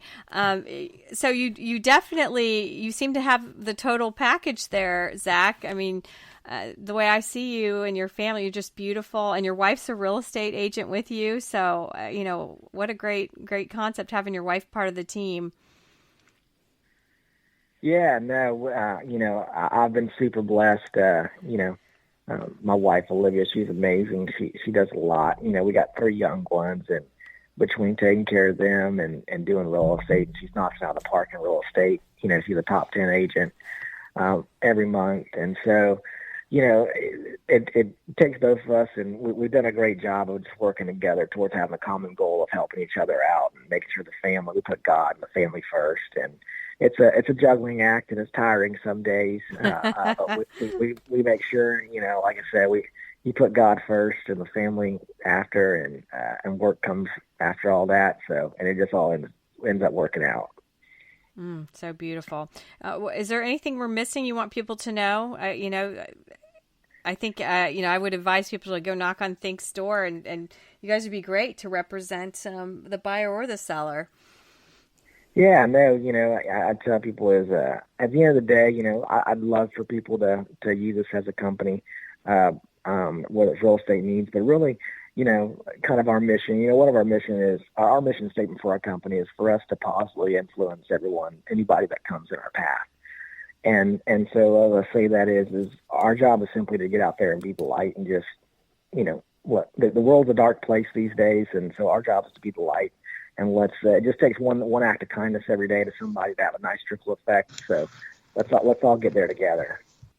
And I wanted to ask you, are you thinking of franchising Think? Because, everything about it, like you were saying, it's got that Apple, Google, like I see it and I'm attracted to everything about it. Your billboards, your Instagram, your, I don't know, the color you've chosen, the neon green. Are you thinking of franchising? Yeah. We've toyed with the idea, and, I've kind of come, my partner and I, Cody, we kind of came to the conclusion end of last year to put some blinders on our face. And, our immediate goal is to get to our market share where we got 10% of the market share when we're number 1. And so we're about number 3, number 4, teetering right there. So we're hoping to get that goal this year, if not maybe next year. And once we get to, we said we don't want to really expand until we can become number 1 in our own backyard. Oh, nice. And so, our first and foremost goal is to get number 1 here in Bay County, and when we get there, we said we'll figure out that day when that day comes. Well, Cody on the billboard a lot of times has like a basketball outfit on, so he's portraying Michael Jordan. So I foresee it coming, Zack. He's the fun one. He's the fun one. It's been such a pleasure, and I want everybody to check out the website whenyouthink.com, and then on Facebook Think Real Estate. You're on Instagram, and it's been such a pleasure having you on Veronica Live today, Zack. We got to have you back. Yeah, absolutely. Thank you so much for having me. It's been a pleasure, and I really appreciate what you guys do for Bay County. It really means a lot. Y'all are helping to make a great place, and it's people like y'allselves why I tell people why I love Bay County. Well, and when we get to when it's final, how everything lands with the rules for buyers and sellers, I want to have you back to explain that to us because, a lot of people, summer two's hot with everybody always trying to sell their houses, especially for military folks. So we've got to have you back, but have a great day. And thanks again for joining Veronica Live, Zack. Absolutely. See you, Veronica. See you, John. Y'all be good. Thanks a lot. We'll be right back on Veronica Live. Welcome back to Veronica Live, and we are here with a Veronica Live family member, Drew Allen from the Drew Allen Show podcast and the Drew Allen Show on Patriot TV. Welcome back, Drew. Hey, good to be with you. Well, we always have so much to chat with you about. And then I guess the first question I want to talk about is, are we actually going to be going to war? Because, Israel and Iran are on the brink. Blinken's been running around Biden's boss in Israel saying, don't do it. So let's start with the Israeli-Iran conflict first. Well, we may find out later today, since it's Saturday, if it's going to happen or not, because oddly, the intelligence community or the Biden administration leaked that they were expecting some kind of action, 2 days ago, I think it was. Right. So I think today's the day that, we're just sitting here waiting for, I don't know what to make of this. We live in bizarre times where, you have these conflicts and you have an intelligence community now saying, well, they're probably going to attack. I don't know what to make of this. This didn't used to happen, right? Where you're just projecting like, hey, Pearl Harbor, might get bombed in a couple of days. It could happen. The Japanese might do it. They might not. I'm not sure. I just don't know how this sits with me. How much of it do you think is just bureaucratic butt covering, as far as, well, I told you kind of thing when it happens? Yeah, well, and here's the problem, honestly, just, and you know me, I love this country as much as anything. But when you have an administration like this and you see that this not just the Biden administration, but certainly the deep state that people are familiar with at this point, whether they're rhinos and whatever else, they're not trustworthy. And so it makes it very hard as an American citizen to sit here and really observe or come to any rational conclusions, because there's no rationality from our own government. Right now we see them basically trying to, take the side of Hamas, if you will. They want this war to end. Israel wants to wipe out Hamas. I get there's different perspectives competing now from even the Tucker Carlson wing that, want to have a little bit more criticism of Israel, and they are rightfully, I think, concerned with innocent lives on the Palestinian side and so on and so forth. But we just kind of live in a no man's land right now, where everyone's trying to make their way again and figure out fact from fiction. Even this kind of commentary from our side that. It is not anti-Semitic or anti-Israel, in my opinion, but it's born from this kind of revived sense of, pro-Americanness, which comes from the fact that we have a government that spent us into oblivion with $35 trillion in debt. We're sending all this money to Ukraine. So now that's leaking over to even our previous allies saying, hey, we don't want to get involved in anybody's war, including this situation with Israel and everything else. So, we really need, this is why I say this is very much a spiritual war. If you're a person of faith, this is the time to get on your knees and pray a lot, because we don't have really a compass in the country in many ways. We've got to really figure things out. I know I'm, it's a little bit of a gobbledygook here. I think I'm speaking, and hopefully I don't sound like Kamala Harris, but I don't know what to think of a lot of things is the reality when I used to. And I'm trying to work my way through some of these issues like a lot of people, but certainly I don't want to see a war break out in the Middle East with Iran. This is absurd. And we have the ability to prevent things like that. We do. That's true. Well, Drew, what you're speaking of is really interesting, because this week I watched a YouTube video of Ben Shapiro at the Oxford Union, and I wanted to ask about that. I was stunned listening to these pro-Palestinians, and they are insane. And that was one of my questions on piggybacking on that, the divorce of Ben Shapiro with Candace Owens, which she's been a little crazy lately with what she's come out with anyways. But what I was talking about, though, what the pro-Palestinian people came up, that they refused to even acknowledge that Israel should be on the map. I mean, they talk about, they wouldn't even use the word Israel. All they would talk about was occupied Palestine. And that's what they're referring to, is Israel is occupied Palestine. And they have no interest in two-state solutions, any solution. The only solution is, river to the sea, and that's it. Get rid of all the Jews. And I was just astonished. Forget facts. You can't talk to them about facts. And yet we have the Biden idiots over here trying to negotiate something. And it's like, you can't negotiate with insane people. Yeah.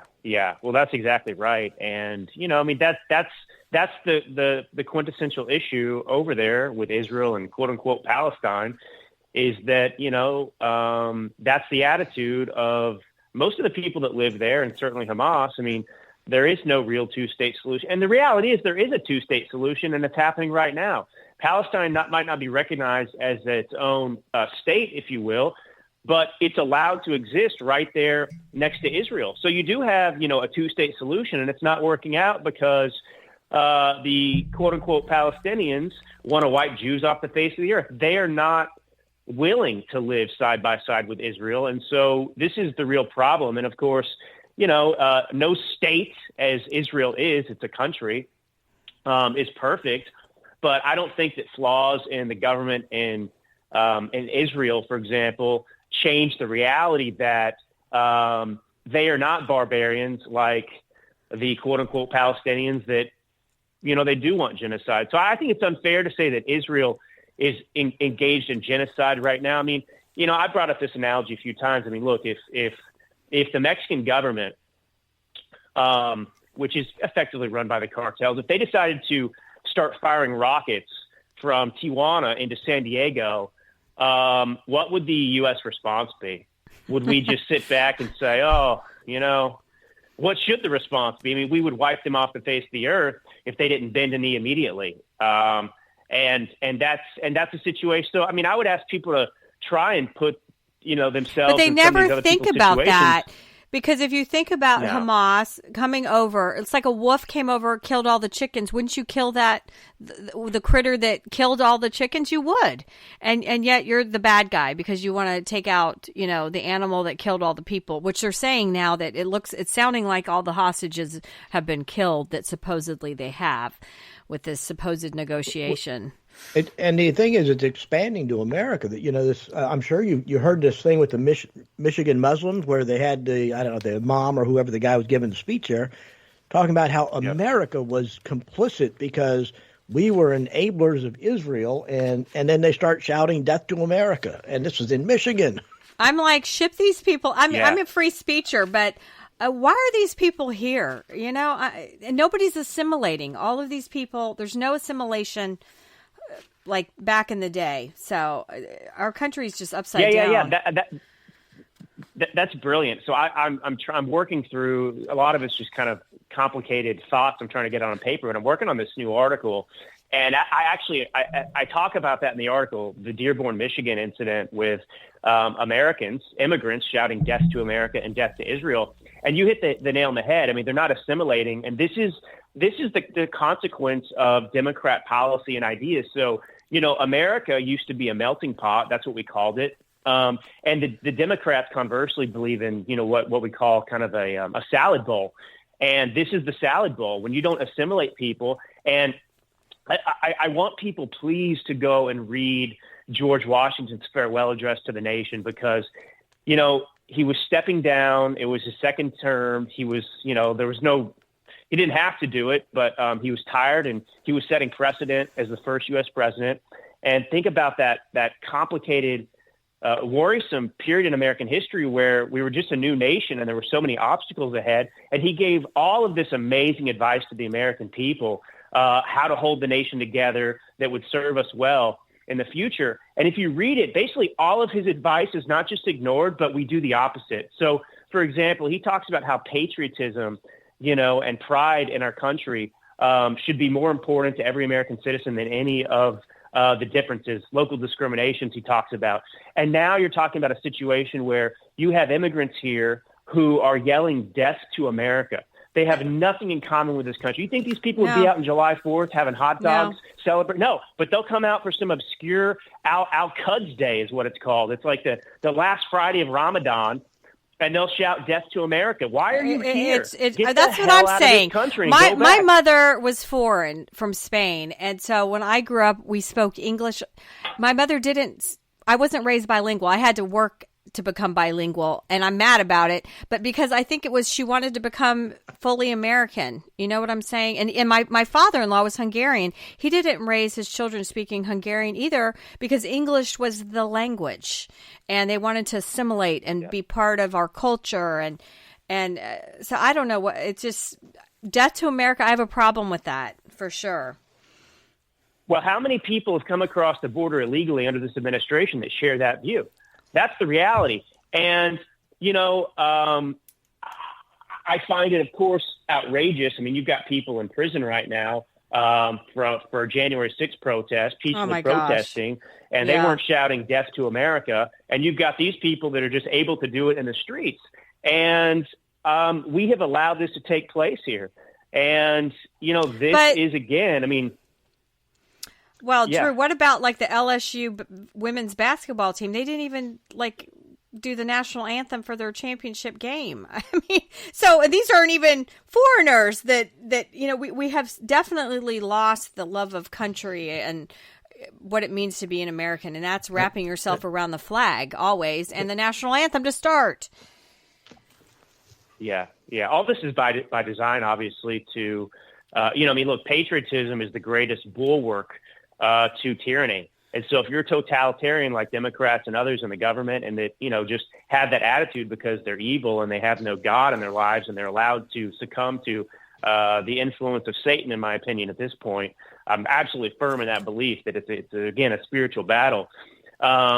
Well, that's what you have to attack. You have to attack and effectively criminalize patriotism. I write about this in my book, too, the criminalization of patriotism, because you've got to divide people and pull them apart and make them hate this place so that you can do what you want. I mean, people would be objecting to the Democrat Party policies if they loved America. But, you've got to attack. I mean, look, this is from communism and Marxism, and I hope people are opening their eyes to the dangers of this. And, when you talk about, this two-state solution and Hamas and Israel and Hamas and the pro-Palestinian opinion that's just unmovable in terms of their hatred for Israel. We have that in America today. And it is the Democrat Party that is effectively has the same view of Republicans and conservatives as Hamas does. That is how bad it is in America. That's not hyperbole. They look at us with the same contempt that, Hamas looks at Jews. That's true.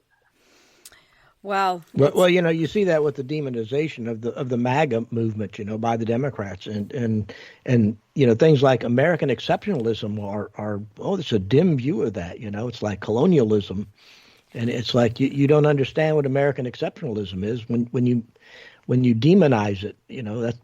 That's what sets us apart from the rest of the world, from all these other forms of government. Yep. Well. And, it's interesting, too, because we've allowed these, it's interesting because the Democrats have attacked religion, of course, for a long time, too. They've lied about this separation of church and state, which doesn't exist. Obviously, the founding fathers and none of us want a theocracy, and that's not what we have. And that's not what having religion in the public forum even does. But, George Washington talks about how basically, look, all of us have a common religion, common manners, and so on and so forth. And obviously the common religion he spoke about was Christianity. And we live in an era where, basically any kind of remnants or elements of Christian or Judeo-Christian faith are considered taboo as if it's some kind of threat to America. And yet you can have Muslims, again, to go back to Dearborn, Michigan, shouting death to America, which is, it's inspired by their Muslim faith, certainly. And so you can have all these other forms of faith, even kind of new alternatives, which is like the LGBTQ plus. That is a religion in itself.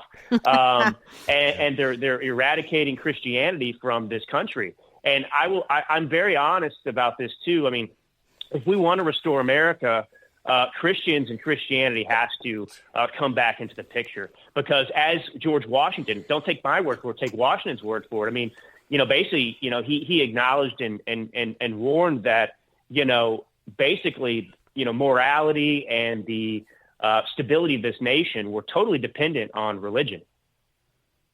Right. How do you have natural rights? Where else does it come from? How do you have natural rights if you don't believe in God? I mean, that's that they kind of go hand in hand, right? Well, exactly. Our rights are unalienable. They come from endowed by our Creator. Right? And I mean, this is yeah. Well, look, most of the founding fathers were deeply religious. I follow Catholic Vote on X because I'm really out there now, which somebody tried to hack my account from Brazil yesterday, Drew. And my LinkedIn was fully hacked by some supposedly German woman, changed my name, changed the profile picture to a blonde on a ski slope, deleted all my content. And I think it's because I'm so out there. And so the Catholic votes was, they've been pushing that you can't be Catholic and support abortion. And John and I are fully there. You can't be any religion and support abortion.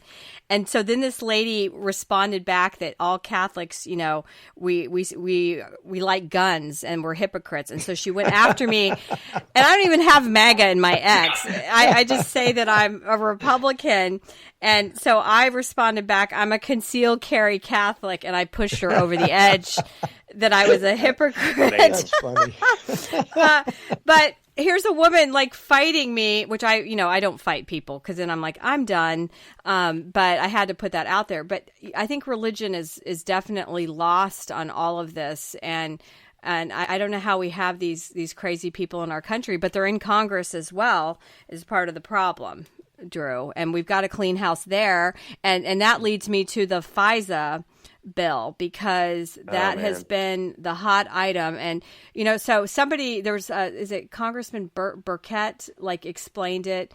If I hire a roofing company, they come to work on my roof and one of the workers is a terrorist. Well, guess what? They get to pull all the records on everybody to include the customer. And I have a problem with that. I just hired them to do a roof and I'm not one of the terrorists, So it's, where do we go from here that everybody wants to spy on us? You can't be a journalist. That Catherine Heritage that they've raided her office, she's being fined. So you can't even be a journalist to tell a story now either. We're so under attack. Look, there's a certain amount of risk that is associated with freedom. That's the reality. That's always been the reality. Now, we have a terrorist problem in this country because the Biden administration has allowed them in. So they've created the circumstances under which they can try to justify a continued overreach in terms of violating our own rights as American citizens. And they'll justify it all day long, every day. The government will. Is our freedom... how important is it to us? Are we going to continue to be held hostage by the government that does this with everything, whether it's, government spending and a shutdown? Oh, we can't shut down the government, even though we created this crisis in the first place. We're not responsible. We can't submit budgets in time. We're doing this at some point, the chips just have to fall where they lay. And with the FISA stuff, it's outrageous. I'm very serious. I don't care that, I'm a big Trump supporter. I don't care that Trump came out and was supportive of Speaker Johnson and all this sort of stuff. I understand that it's complicated in Congress. I understand there's a lot of things we don't know about, and I understand there's a lot of politics involved, and there are things that we don't know. At the same time, Speaker Johnson, with his change over his position on the FISA renewal, he's absolutely not blameless, and he can pound sand on this one. He's wrong. And every American should understand that he's wrong. Now, he came out and said, well, I went behind closed doors and basically the FBI briefed him. People briefed him in this, security session that only he was invited to because he's the Speaker of the House. And they told him that they need this to protect American citizens. It's a matter of national security. Now, look, the American citizen is who he represents, right?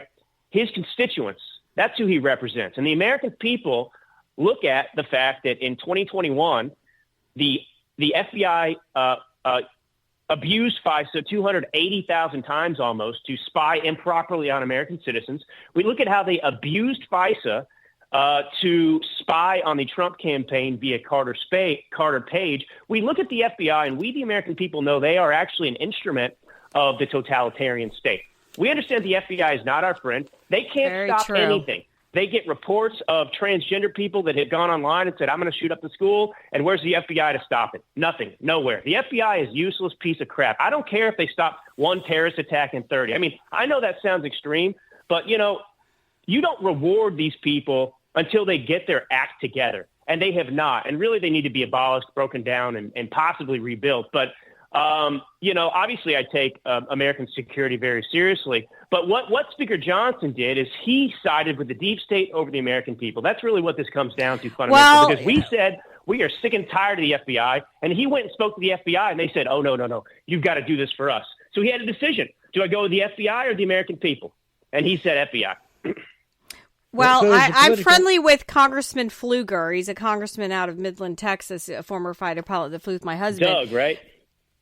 August is his name. His call sign's Photo. But he's a Trumper, good guy. And I sent John because our congressman here where we live has been a disaster. Like no social media. I don't know. I don't know what he's doing in Congress because he's not working for you or me.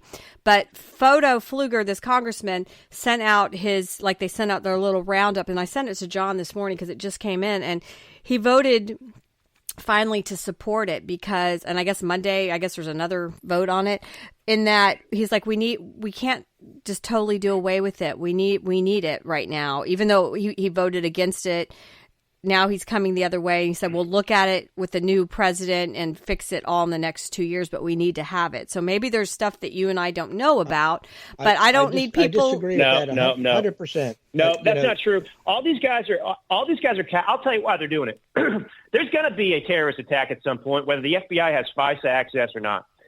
It's going to happen, and I don't want it to happen, but we've had 10 million plus illegals that will have invaded. Well, Trump says 15 million. In Dearborn, Michigan.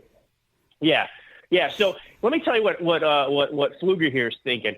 He's like, oh, well, when there's a terrorist attack, if we don't, basically they need to renew FISA to save their butts, because the first thing that's going to happen if they stop this and there's a terrorist attack is they're going to say, well, the Republicans are responsible for the terrorist attack. If we'd have had the FISA stuff that we abused 280,000 plus times, this couldn't have happened, even though we know there's no evidence the FBI stops anything. I mean, I would remind people again, you go through the list of all these shootings and mass shootings and so on and so forth, and the FBI's there all along, and then the mass shooting happens. And you think, well, what's the point of the FBI? Oh, they're too busy with grandma putting her in jail for J6 photos. For praying. Yeah. Exactly. And is it lost on people, the fact that you have like Director Wray up there talking about the threats and all this kind of stuff, and then the next story is, a judge lets a known terrorist, terrorist watch list guy from Afghanistan free to roam our country. And it's like, this is insane. It's like, what's Ray doing, and then they talk about all these protections, and it's like, what protections? The FBI is the one that abused the law to begin with. So how can you sit here and tell me there's protections in there, and we're making the penalties even stiffer? And it's like, wait a minute, there were already penalties for the FBI lawyer that lied, that actually lied on a document that was submitted to the FISA court. And what did he get? He got a hand slap. He didn't go to prison. Until these people start going to prison, I don't believe a damn word they say about penalties for abuses and all this stuff. It's just a bunch of garbage, and when will people wake up to this stuff? Well, but the normal person's not reading the news like we are, and they're clueless. They're absolutely clueless. I was talking to my neighbor the other day. She knew none of the news stories at all, and yet this is somebody that would vote on our side. So I'm constantly having to be a cheerleader and educate these people. And are we going to be able to get to all of them by November? Because they're lazy, and then they don't get off their ass to go vote. Well, the problem is all of us have seen what's happened to the country and what the government's been responsible for over the last number of years. And I think that we understand fundamentally that the government is not our friend, that they're actually the problem in America. All these people that want to support the FISA renewal, that want to support more government power, they still believe that the government's the good guy. They still believe that the government's on their side. And that's not true. The government's not. A government is a necessary evil, but we have allowed them to take too much power, and they are well beyond their constitutional restraints, by the way. We are living very much in a post-constitutional America and have been for some time, only now we're becoming acutely aware of it because of how far they've reached and the immense amount of power that they have and they use to abuse the American citizen. And, look, with the FISA stuff, it's the same thing with the guns. There's a mass shooting that's a result of, basically, government policies and sick ideology that creates these future killers in many ways, in most cases. And then they say, well, if we didn't have guns, if we did more background checks, well, that was there that would be woman no shootings. on the Instagram. She was anti-gun. You can't take our guns away. There's too many crazy people. Well, okay, we can talk about FISA forever. I just hope they clean it up or get rid of it, because I'm with John. I don't need somebody spying on me because I'm doing the right thing. But the next hot issue, Drew, with you is Trump and abortion, because he came out this week trying to, quash the stupid Dems and said, let's leave it at the state level. But also, Arizona was in the news because of an 1864 Civil War law that said you can't kill babies. And now Carrie Lake's in the middle of it trying to go, that's too radical, because I think she wants it at 15 weeks. So I wanted you to talk about abortion and Trump and Carrie Lake. All right, let's start with Arizona. The media has absolutely intentionally screwed up the story, and they don't even understand what they're talking about, or they do, and like I said, it's intentional. What happened in Arizona is quite simple, and it's not about the story is not that Republicans are extreme. It's about our laws. So in Arizona, there is a law in the books from before it was a state, as you just said, and it is a draconian, by today's standards, abortion law that basically outlaws all abortion. Now, that's on the books. No one has ever repealed that. So in the state of Arizona, that law is sitting there. And so when you had in 2021, the Supreme Court overturn Roe v. Wade, in anticipation of that decision, the legislature in Arizona also passed a law that made a 15-week abortion ban. Now, it's basically a dueling law with this older law, but they're both on the books. And so all the legislature has to do is get rid of that law if they want and repeal it. Now, look, the simple question is this. All right, well, obviously when Roe v. Wade was the law of the land, that unconstitutional ruling that made abortion mandated basically in all 50 states, well, that overrode the 1864 law or whatever year it was. Now, when Roe v. Wade was overturned recently, well, all of a sudden that law is live again because the state does have the ability to set and create their own laws related to abortion. So it's very simple. Roe v. Wade was overturned. You have a law on the books that says abortion is banned completely. Okay. And so do we have a responsibility to implement the laws on the books? I think we do. And so you have, all these Democrats out there, whether it's the AG or whatever else, saying, I am not going to implement this law. I am not going to. And that's actually the story. You have rogue people who are saying, I don't like a law that's on the books. I'm not going to enforce it. We cannot have a country if we behave in such a way. So it's very simple. Yes, that law is on the books. It should be enforced if it's there. And if you don't like a law, what do you do about it? You repeal it or replace it with another one. It's that simple. It's so crazy how they've taken this. I mean, they need it because they need people to go to the polls. They won't vote for Joe Biden, but maybe they'll vote for abortion, even if it's not even on the menu. Well, and what about Carrie Lake? That makes sense. I mean, yeah, it makes sense. But I'm always going to, I don't know. I don't want any abortions. And John and I have had God moments in here with Kathy Barnett, saying how she could have been an abortion, and look how her life delivered, for the world. So I just feel like Carrie Lake's week. I'm just so sad right now because I follow the former priest, Father Frank Pavone, and remember how the Pope took away him being a priest, but he's been fighting for pro-life forever. And if you go to his Instagram, he's always putting it out. I mean, his collar was taken away because he loved Trump. And so he's been promoting that Biden's a disaster. And the comments on there, people are like, go here and go see an actual abortion. I'm not strong enough to do it, but I think we need people to see it so that they can finally wake up and see that these are humans that we're destroying. But the other thing look, too, I mean, the other piece of that is the religious aspect because we are no longer a predominantly religious based society. We've lost our moral anchor. So this and Republicans and I'll put this on the Republican Party. We fought 50 years for Roe, right? We finally get it, and now we're like, okay, now you got it. Now what do? It's like the dog catching the car. Okay, you caught the car. Now what? You get run over. Yeah. That's what happens. I vacillate a little bit on the policy side because, look, I'm pro-life as well. So I'll give you some perspective, at least what I'm thinking. I mean, when Trump came out and made his statement on abortion, I thought it was perfect. I thought that his statement was not just the correct position to take, but also strategic because, look, he just doesn't want to give the Democrats ammunition going into 2024. So sometimes you say things, Democrats do this and that's how they win elections, but, they pretend to be moderate, right? And they go to the radical far left in the past. So, Trump comes out and says, no, look, I mean, this is a state's issue. Now, I don't support a federal abortion ban because it's antithetical to what we just fought for. The whole point of overturning Roe v. Wade was to say that, look, states have the right to determine their own abortion laws. So I, as a Christian, we have to go out and make the case to convince people and persuade people that abortion is wrong. And then we have to legislate it accordingly in our states. But, the reality is we live in a country, and I want to live in a country that at least gives me the freedom. Because before we didn't have the ability to persuade anybody. It didn't matter. Like you could have like 100% of the people in a state that said, hey, we don't want abortion, but the federal government had the ability based on Roe v. Wade to say, no, you have to allow abortions.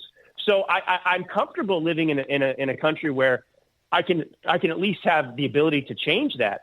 Now, look in California, if they want to have, infanticide, which is where they're moving, it's disgusting. I mean, but look, if you wanted to pass laws, I guess, on morality too, with regard to murder and things like that, and you want to say it's not illegal to murder, theoretically, I guess you could do that, right? If that's where the country's moving.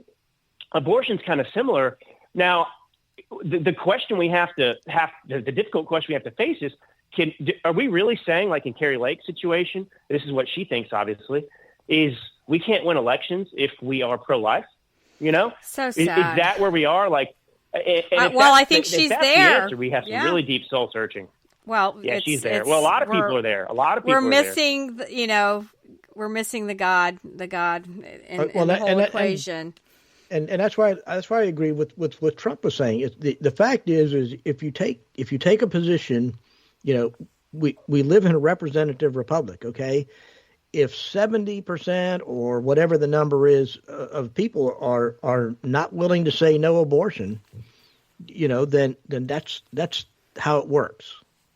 It's not morally right, but as you said, we need to convince them, and that's where the Republicans have been just ill prepared because we're not making the case, and so these votes, every one of these votes, we've pretty much lost it.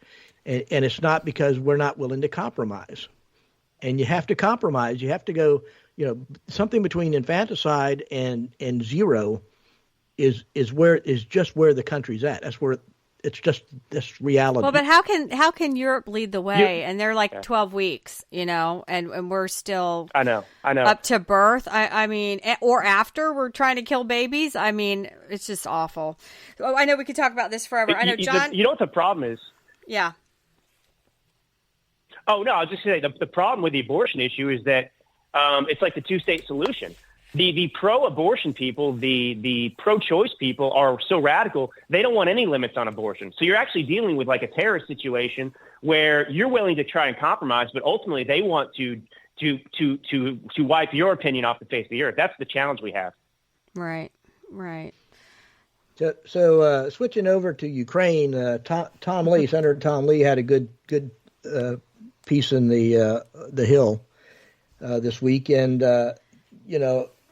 we continue to see this fight going on. I guess Speaker Johnson's trying to put together a Democrat-Republican coalition to get this aid passed. And where do you think this is going? I mean, it just seems to be this never-ending situation where we're not quite willing to help them win the war, just not lose the war. I mean, it's almost perverse, Well, and Drew, to add to that, Blinken offering the NATO golden ticket, like they're on American Idol, for Ukraine to join, and that was Russia's, do not cross this red line. So talk about all of that.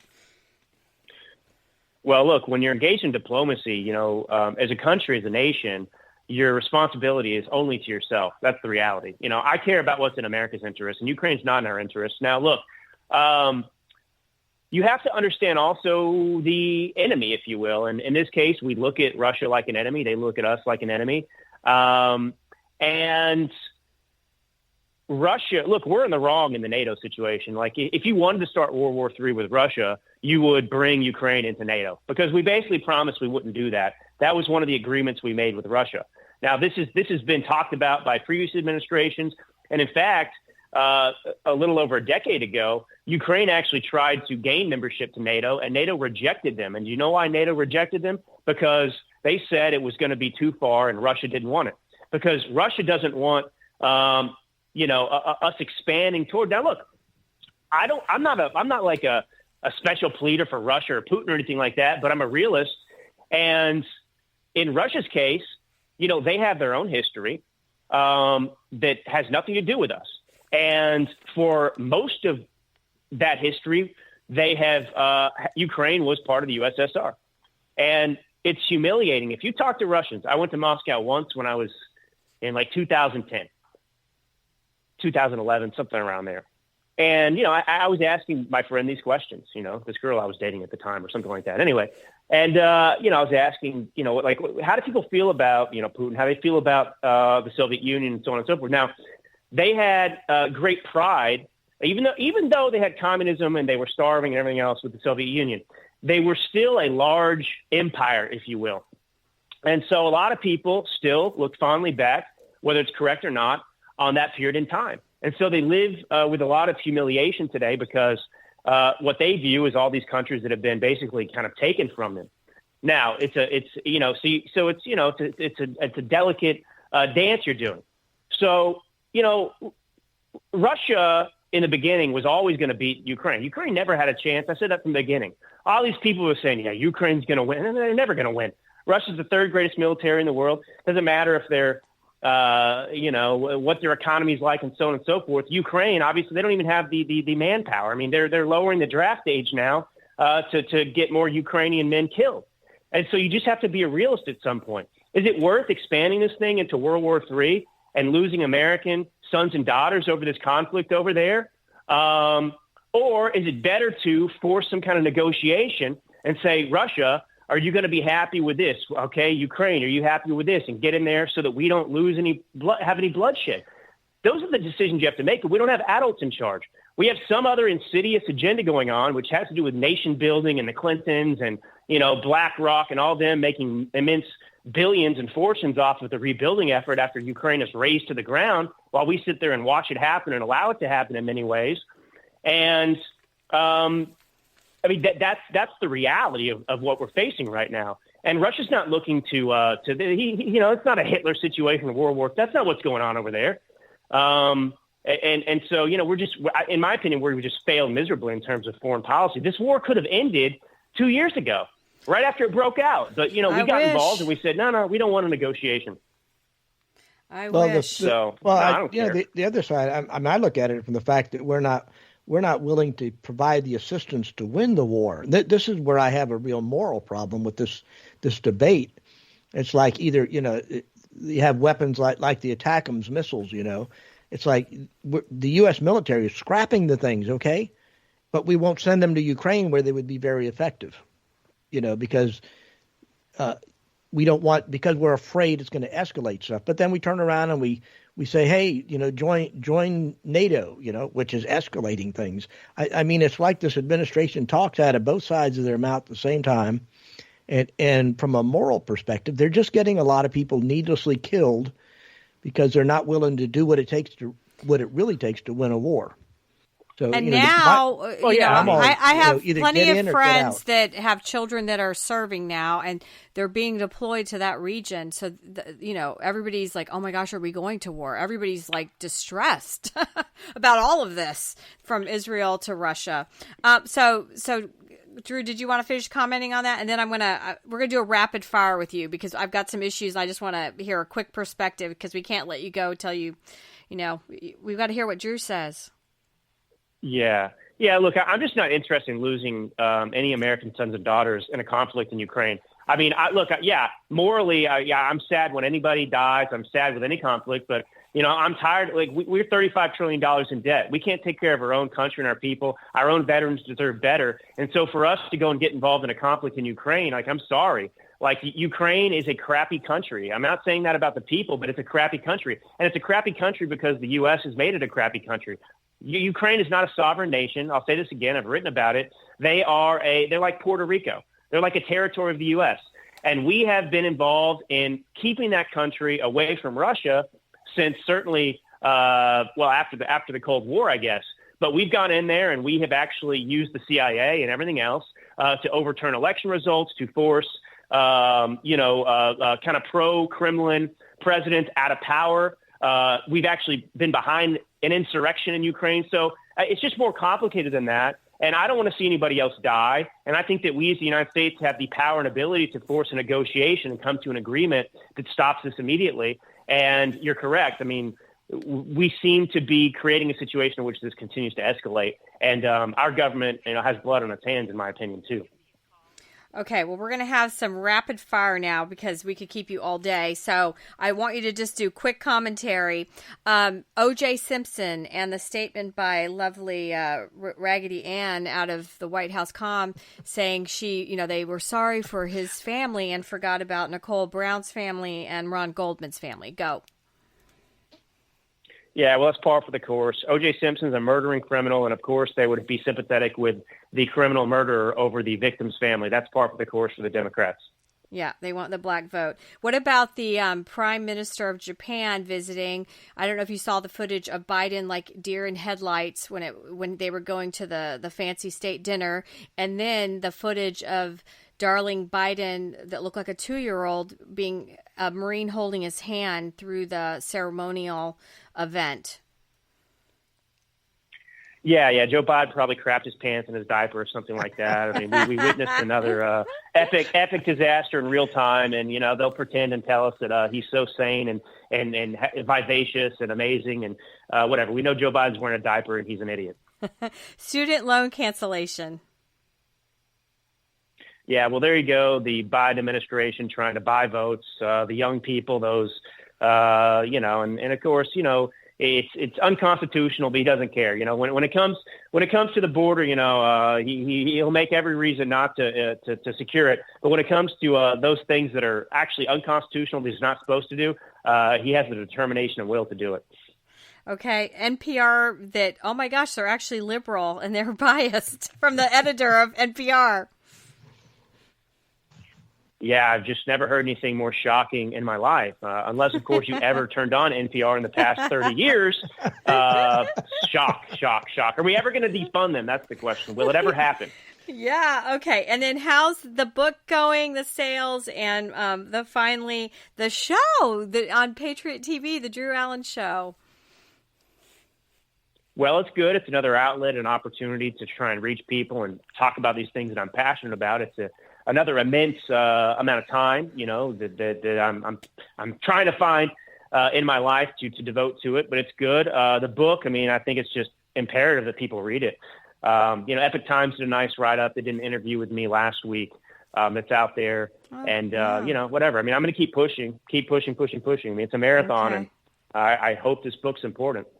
All right. So how's the TV differ from the podcast? Is it a lot more work or I mean, it's very different media.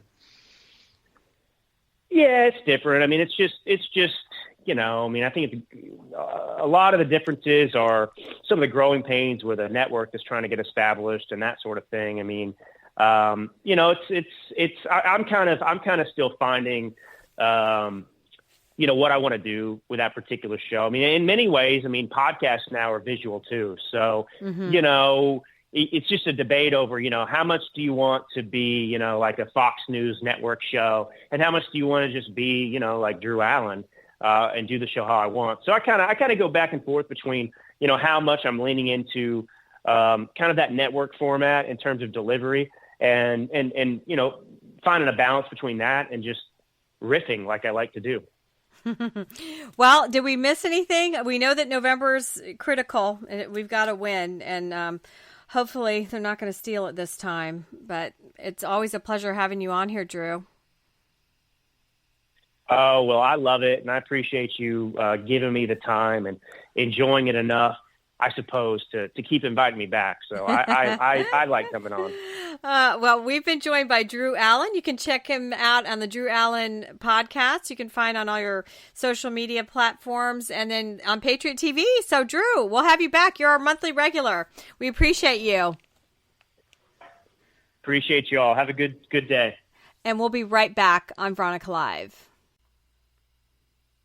Welcome back to Veronica Live, and it's the last hour of our show, and I'm looking out the window, John, and, I live on the water, and it's picturesque, and there was, like, some huge boat. It looked like one of those screamers that you put, tourists on and torture them, just going around the bay right now with a warm-up, but breathtaking day here in Freedom, Florida. We've got a lot to talk about. The FISA seems to, I don't know. I just don't want people spying on us. And before we get into that, I need to know. I absolutely need to know, when is the mayor of Shell Island resuming her leadership role?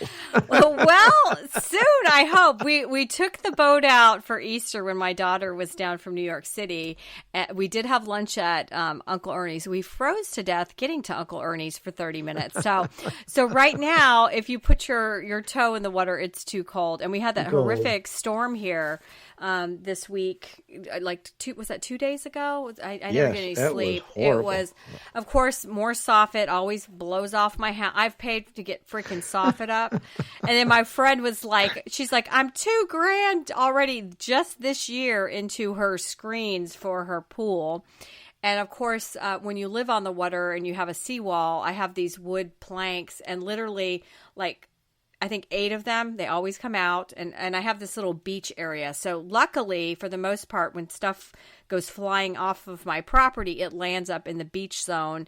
But I did see them, so I fished them out. But I had white caps. It was the highest I've ever seen the water. It was all the way up to the dock. It was horrible. It literally was horrible. It was almost like a mini hurricane. I mean, it felt like a mini hurricane, honestly. Yeah. And there was a lot of destruction around town. You saw it everywhere. And so anyways, I'm like, how many more of these? Because I don't even think we're into hurricane season yet. Yeah, well, as long as the hail doesn't come, that's... Right. I was petrified of hail because we've already had the roof, last year. And then, of course, I think the storm was 2 a.m. and my doodle Cupid was like, because I make them sleep in another room. And so she was like, please come rescue me. So I did rescue her. I told my husband, I'm like, suck it up. We're having dogs in the bed. And of course, once they got in the bed, they passed out, except the dachshund wanted to be next to him. And he's like, what is this? So at 2 a.m, he got a couple free wet kisses. But it was scary, And once the dogs are in the bed, they don't say anything. They're like, we've made it to a human bed. We're happy. So my second husband will allow dogs in the bed. That's always my joke. The one of 30 plus years does not. But no, constantly. I'll stick with cats. So, and then on a really cool note, I was interviewed by, it's called Go it's Go Christian Magazine, and they wanted to interview me about the show and how I bring God into it. So that'll come out this summer. And so I'm really excited about that, actually, because, you know, you and I talk, we've had so many God moments on this show, and that's why we're constantly working. We can evangelize and try to save babies and have God leaders on. And when you're a true conservative, I think God's part of your equation.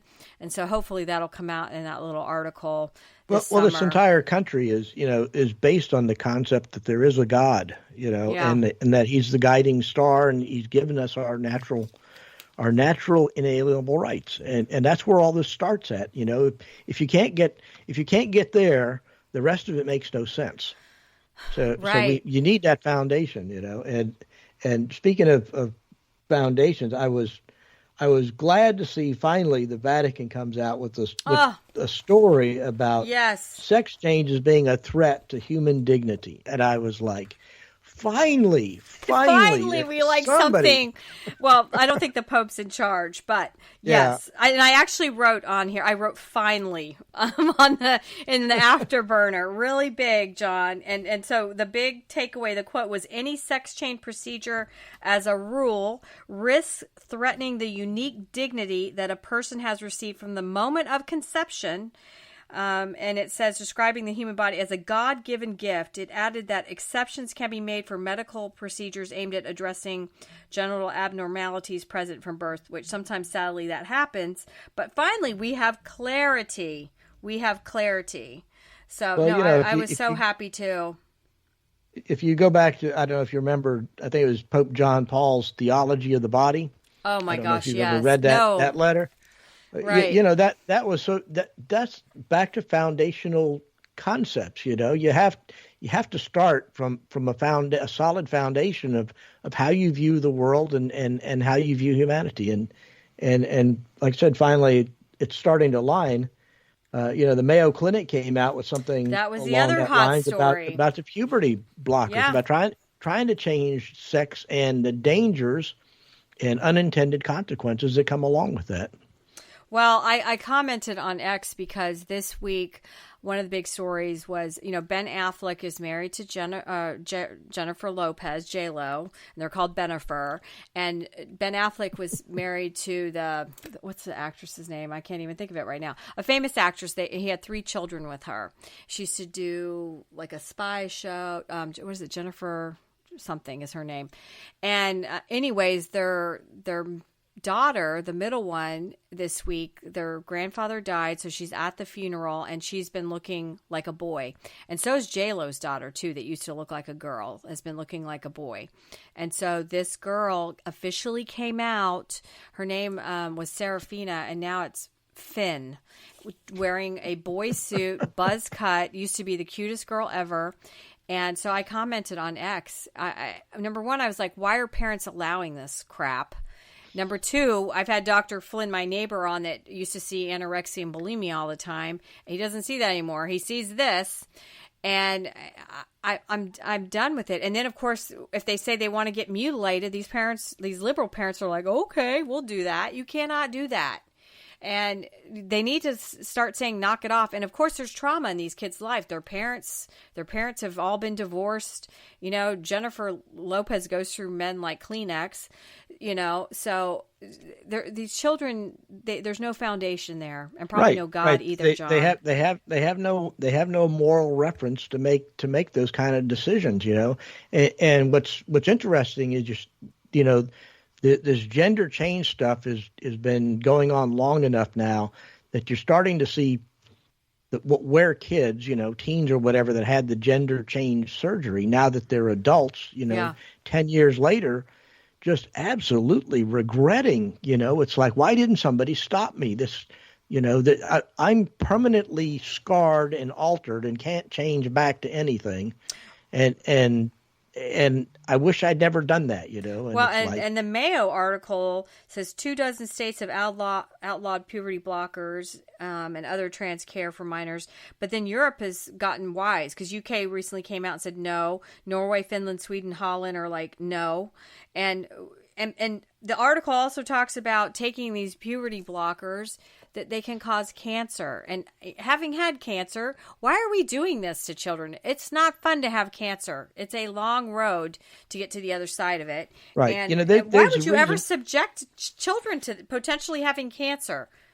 Well, as a society, there's a reason we don't allow children to enter into contracts, because they're minors and they don't know enough about the world or making decisions or anything else. So why is it that it's okay for the schools behind the parents' back to go and do these gender altering surgeries or give them drugs without the parents' knowledge? Hell no, because they don't even want you taking an antibiotic. Right. And I had to take an aspirin, but I had to take two.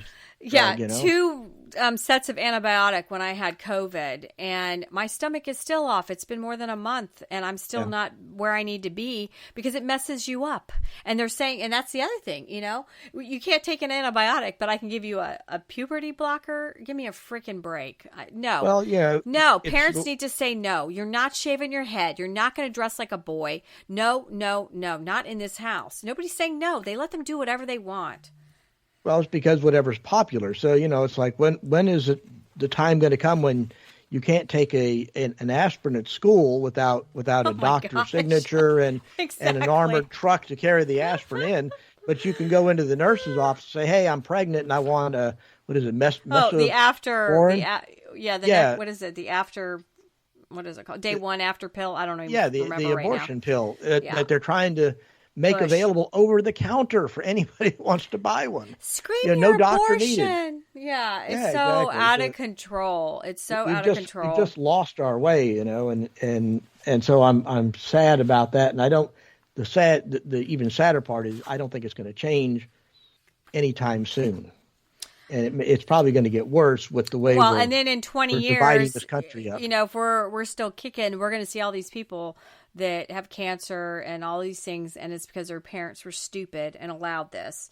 And I'm really surprised that Europe is smarter than us. Because normally we're leading the way, and we so are not. But the Vatican and the Mayo Clinic, and I do all my cancer work at the Mayo because they are cutting edge, always leading the way, and they are. So was very happy to see that article as well in our afterburner, John. But So how about Trump raising $50 million in one night? People were saying, the RNC is dead. We can't have Laura Trump, and Biden goes out and raises $25 million. And it's like, oh, my God, they're going to bury us, And I know. And they're so petrified, the Dems. And the best part of that story was Trump's largest contributor, which is Marianne Adelson. Right, I saw Sheldon Adelson 90 million was her or something they're going after. Yeah, she gave $90 million last time around, and she hasn't donated yet. So there's still plenty of big fish out there for him to get. But the number that I thought was probably the best number I've seen is the small donation number. Trump is outraising. This is just purely on donation numbers, not dollars. The number of people donating. Trump is outraising Biden 5-1 on small donors. These are the people that give $5, $10, $20, and what was being pointed out was the whales, like these people that gave all this money, they can give it one time up to the limit, and then they're tapped out. You can't go back to that well again. But the small donors that give you $5 or 10 or 20 or whatever, you can go back to them a lot and get more money from them. So the fact that your mailing list, your donor list is 5 times larger on the small donors is a really key metric. They're sick of it. And I love this too. That hotelier, however you say that word, Robert Bigelow, initially was behind DeSantis, but then he has come out supporting Trump. So he gave $1 million to help Trump's legal bills, and he said he would give $20 million for the campaign. So, because everybody's sick of it. Everybody, rich people, poor people, anybody that has clarity is sick of what we're living in. We're sick of people saying death to America. Hell no. We'll deport your ass back to your third world country that, by the way, exactly, probably you'd be nobody and they'd kill you. So with no free speech. So to me, that's the first people when they talk about rounding up all these illegals and sending them back. That's where they ought to start with, is the Death to America crowd. Go find every one of them and deport their asses. Well, again, that terrorist that we know about, how many do we not know about? Why is the FBI director coming out trying to scare us? Because there's probably terrorist cells everywhere right now, and then these gangs it's all going to be a cover your butt thing, Well, there's no cover your butt, because nobody's standing up for you or me, and then we're the ones that get hurt by what these lack of policies are delivering to our nation, and I want Trump in power, and I'm fine with taking out cartels. We don't need drugs. We don't need fentanyl anymore. We've got to draw the line somewhere, and who's going to draw the line but Trump? Well, that's why I think that's why he's leading. Is the contrast is so stark, between Biden and Trump, and this week was just another great example. Here you have Trump walks into a Chick-fil-A in Atlanta, right? Almost the entire staff in that restaurant was black. We love you. They're right, exactly. And the photo or the video of the girl coming up and hugging Trump went viral, and it's like, wait a minute, black people aren't supposed to like Trump. And he bought everybody shakes. Right. Bought everybody and I love a good Chick-fil-A shake. I was just I wrote on X, before I was hacked for like several hours because Brazil wanted my account because they're mad at Elon, that whoever the executives were of Chick-fil-A, thank you. Hug them. See, because they're brave. They've got cojones. They allowed this to happen at Chick-fil-A, Plus, what is Chick-fil-A though? What are they? They're definitely a Christian-based company, and there they don't work on Sundays. And when they've been pushed, when the LGBT thing, was awful to them. I remember I was coming back from Atlanta, and that line in the Dothan Chick-fil-A was like around. It was like 2 miles long. So they just don't take it, and they're brave. And guess what? Everybody still wants Chick-fil-A. So, no, I was very pleased that they allowed that. So I commented on X, and of course, the anti-MAGA people go after you, So I'm kind of getting used to that now. The anti-MAGA Have you ever noticed? And I really find this curious. Every time you go into a Chick-fil-A, and I don't care where it's at in the country, I've been all over this country. You go into Chick-fil-A, and it's always cheerful people. Yeah, and they don't have green hair. Exactly. Right. My pleasure. It's like going in and out. Well, it was funny that you say that, because I used to, when we were doing the show from the radio station before we fully became the podcast, I would stop at the Chick-fil-A in town, and so the lady was there every Saturday morning. Who's on today, Veronica? And so I actually saw her this week when I was visiting my therapist, Dr. TJ Maxx, and she hugged me. She goes, "How are you? What's happening?" Because she didn't realize we're full on podcast now. And she hugged me. She's like, "I'm so happy you're still doing this, and we miss seeing you Saturday morning." And damn it, I missed that Saturday morning Chick-fil-A. I know. Chick-fil-A. But that was beautiful. And of course, I did get beat up on X. The other story I loved in our afterburner, which is, this is like, they're always going after anybody that's on the Trump team. The seller of Ashley Biden's diary, mother of two, gets prison time for exploiting the first daughter. And over the book that the what is up with the Biden kids? They leave books, their diaries and their laptops that showcase how terrible these people are, and that she did shower with President Biden. So now this woman who stole the diary because it was left in the room that she was renting out to Ashley Biden. It was not stolen. It was left behind. She left it sold behind. It was supposed to be $40,000 to Project Veritas. She got $20,000, and then somehow got wrapped up in all of this legal battle. And they're saying that she exploited the first daughter, and so now she's got to do the prison term. And she's got a 6 and an 8-year-old, I think. So yeah. Well, what was the story though initially? That it was all fabricated, that it was a lie, that it was not true. And it's like, wait a minute, somebody's going to prison for something that's a fabricated lie. That can't be. That's not possible. So, but the fact that they sent her to prison must mean the diary is true. And why is nobody talking about Joe Biden taking a shower with his daughter? I mean, what's wrong with this country? This is insane. You know, it's like the Hunter Biden laptop, you know. Oh, that was a Russian plant, you know, but it's like they've never denied. But I can't take seeing that man in his tidy whities. I'll scream. I'll scream. but you have the press, back to the NPR story, right? Oh, you know, they're all liberals.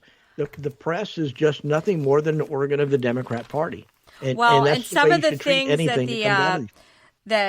that the guy said, I'm trying to find my note here about what he talked about. Oh, he said that everybody in the newsroom, this is the NPR editor, everybody in the newsroom, there was like 83 people or something, they were all Democrats, that they dismissed the COVID lab leak story. They dismissed the Hunter Biden laptop story. What else? I think the Hamas thing too. Yeah, so complete. I mean, I can't stand listening to NPR because they talk too slow, and they can't. It's so liberal, it's awful. You know. Well, I thought the editor had a good point. You know, when he says, you know, when we have segments called "All Things Considered," yeah, the problem is you have to consider all things, not just half of the things that fit your narrative.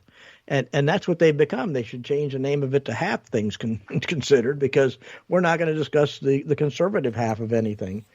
But well, and I wanted to talk. Well, I'm glad he stepped up, and I guess NPR, you know, and we just had Drew Allen on. They get millions and millions of dollars from the government. You know, right. Let's get millions to fund Veronica Live, so we can go nationally. What's going to happen though? What the bottom line is, what's going to happen? Are they going to change their way? No, because they internally don't see anything wrong with it. And if they tried to bring in conservatives or have a conservative point of view, the current staff would you know, look at MSNBC, you know, Ronna McDaniel, right? We're talking a really mild Republican, okay? She's not a hardcore MAGA person, and the quote talent, if that's what they really are, you know, threatened to basically walk out, quit, whatever. Well, they filleted her like a fish. Right. They filleted her like a fish. They don't want any, you know, the manager said we want viewpoint diversity. We want to hear from the other side because, you know, unlike, you know, Fox at least says they try to be fair and balanced to the extent they are. But, you know, MSNBC has no desire to be fair and balanced. They want to talk in a, you know, a monotone group, you know, that they're all leftist.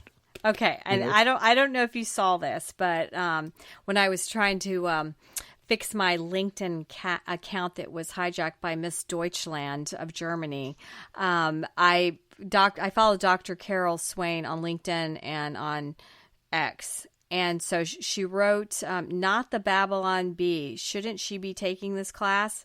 And it's Dr. Gay from Harvard that was demoted, still getting her $1 million salary and is a professor.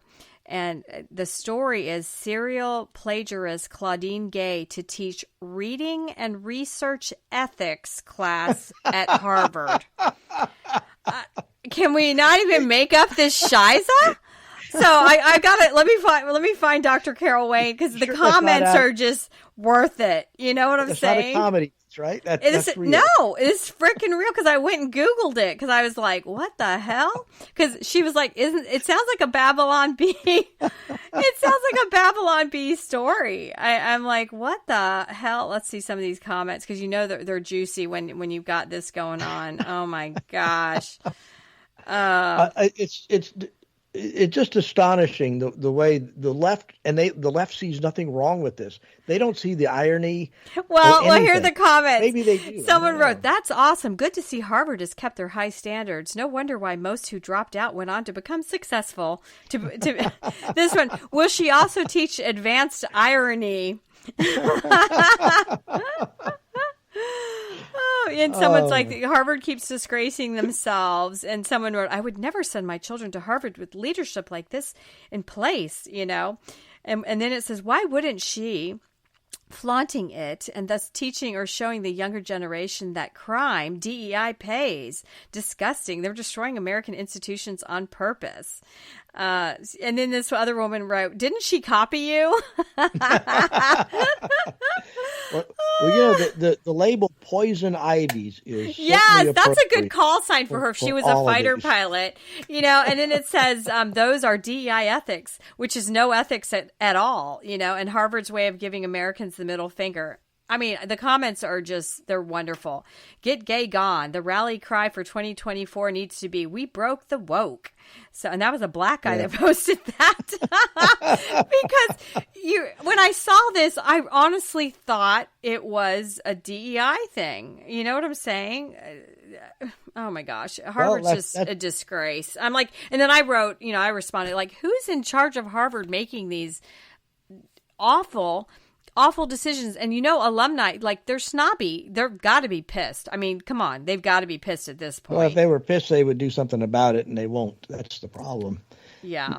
It's just back to moral foundations, And someone wrote, the teacher becomes the student, and then the clown world. Yeah, this is just, I feel bad for people that, because when you're young and the dream, like I've always said, if you could go to Harvard or Columbia or Brown or Princeton, I mean, your life is made, right?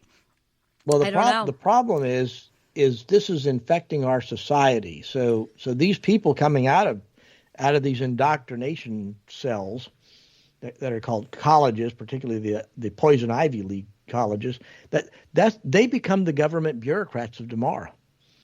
So if this is their thinking, how much worse is it going to be in 20 or 30 years? Well, it's going to be bad because it's already out there. And a lot of these kids that have graduated believe this. I mean, someone wrote, she shouldn't even be allowed to teach, kindergarten. And then somebody wrote, conservatives are being trolled when libs do things like this. And that is the truth. Why would they allow that? Why would you allow somebody that is cheated, I think 50 times, I don't know, it was some weird amount, that you're going to let her teach it? Somebody's like, oh, geez, what do they call this? Oxymoron. It's so laughable. Well, because we have a president of the United States that's just as bad. How many speeches has he plagiarized? Neil McKennick's speech, word for word, he plagiarized it, and he got called on it. Was he embarrassed? No. Did anybody do anything about it? No. We elected him president of the United States. And so there's no consequences for the behavior. This one's funny. Someone wrote, Dr. Carroll, take the class, and once you got that fish on the hook, reel her all the way in. That would be so funny. Oh my god! Stand up and ask a question. Well, by the way, you plagiarized my paper. And someone wrote, unthinkable. At least Harvard's... Tell us about the ethical situation on that. Yeah, they're like, at least Harvard's consistent in their standards or lack thereof. And then someone's like, the curriculum must be 101 ways to plagiarize and be unethical. Yeah, this is absolutely, oh my gosh. Because there's no consequences for behavior, the behavior never gets altered. This one's good. I would take this class knowing I'll get a pass for plagiarism. Easy grade. You can't fail that class, okay? You can't fail it. There's no way. Hell no, I would be AIing it because there was a news story that came out, papers that are turned in 80% now are AI'd. Yeah. Exactly. I tried it once when I was writing something. My son sent it to me. He's like, Mom, check this out. And I'm an excellent writer. I've won awards for writing, and I was very impressed, I have to say. So if you want to be lazy, you can AI it. But does this not seem like this is like a joke? It is a Babylon Bee headline, but it's reality in Biden's world today. And then when you're vocal, I'm like, why am I getting attacked that I had to change all my passwords, John? Is it because now we're so vocal? I've been on 75,000 feeds now. I'm growing every week on X. I've got more followers. You become a target. The bigger you get, the more of a target. And I'm a nobody. And this, when you hack my LinkedIn, which I was like, what? How would you even get that password? And then you take it over fully, delete all my stuff because you want my contacts and to make my life miserable. Why? So it's probably not even a German person. It's probably some Chinese person, Well, you never know these days. No, but speaking of artificial intelligence and Chat GTP, I came across a really interesting piece. We were talking last week about the power grid and these electric trucks and how there's, we're trying to do this green energy garbage and we're not generating enough electricity, and it's continuing to go down because we're putting all these power plants out of commission that use gas and coal and that kind of stuff. And I was kind of surprised by this story, but you're talking about the amount of power that AI takes, and that I was too reading it. Is moving. They think in 5 years or so, because of the amount of computing power that's needed for all this artificial intelligence stuff, that it may consume 30 to 40% of the power generation capacity of this country. And I was like, wow, we're not building power plants fast enough to satisfy that kind of energy demand. And then you throw on these green, electric cars and electric trucks and all this stuff, and it's like you just can't replace this stuff fast enough. So something's going to give at some point. We're going to have a grid collapse. Yeah. Well, I think, and if you're a terrorist, I'm going to try to take out your grid. So, that's the thing. That if I was a terrorist that's come through the border, because when you pass these little power plant little setups around town, they have a fence around them. That's it. Right. Start taking out substations. And somebody did that about 4 or 5 years ago. I think it was up in Virginia, where somebody was up on a hill and they started shooting at a power substation and actually, with a rifle and did substantial damage to it and took it out. And they had no idea who did it or why or anything else. It just showed how vulnerable this stuff is to people coming in and all the organized idiots coming across the border, with no checks. That how many of them are going to end up doing that kind of stuff? Well, so it's, I don't know. There was on X, it was a video like in New York with a bunch arriving, illegals that have been dropped off, and it's this video shot at midnight, and there's all these children. It's just, what are we doing to this world? We've got all these people, we don't know who you are. Now they're bag dragging. Some of them are bag dragging their children. There's just. It's a mess, John. I don't know how to fix it. It's the lawlessness. It's the gangs. All this stuff is being imported. We have all these countries, in South America opening their prisons and dumping their criminals, just to have them walk up to the border and come in the United States and become gang members up here. I mean, when you see these people, the young lady that was murdered up in Athens, Georgia, a good example. What was her name? Laken Riley, I think. Laken Riley. Yeah. She would be alive today if we'd closed the effing border, okay? You have a White House that sends condolences to O.J. Simpson's children trying to get the black vote. I'm like, I'm sick to my stomach. Because when you're in the military and somebody dies, I've been in our hearts and prayers go out to the family business before, and it doesn't go out to a murderer.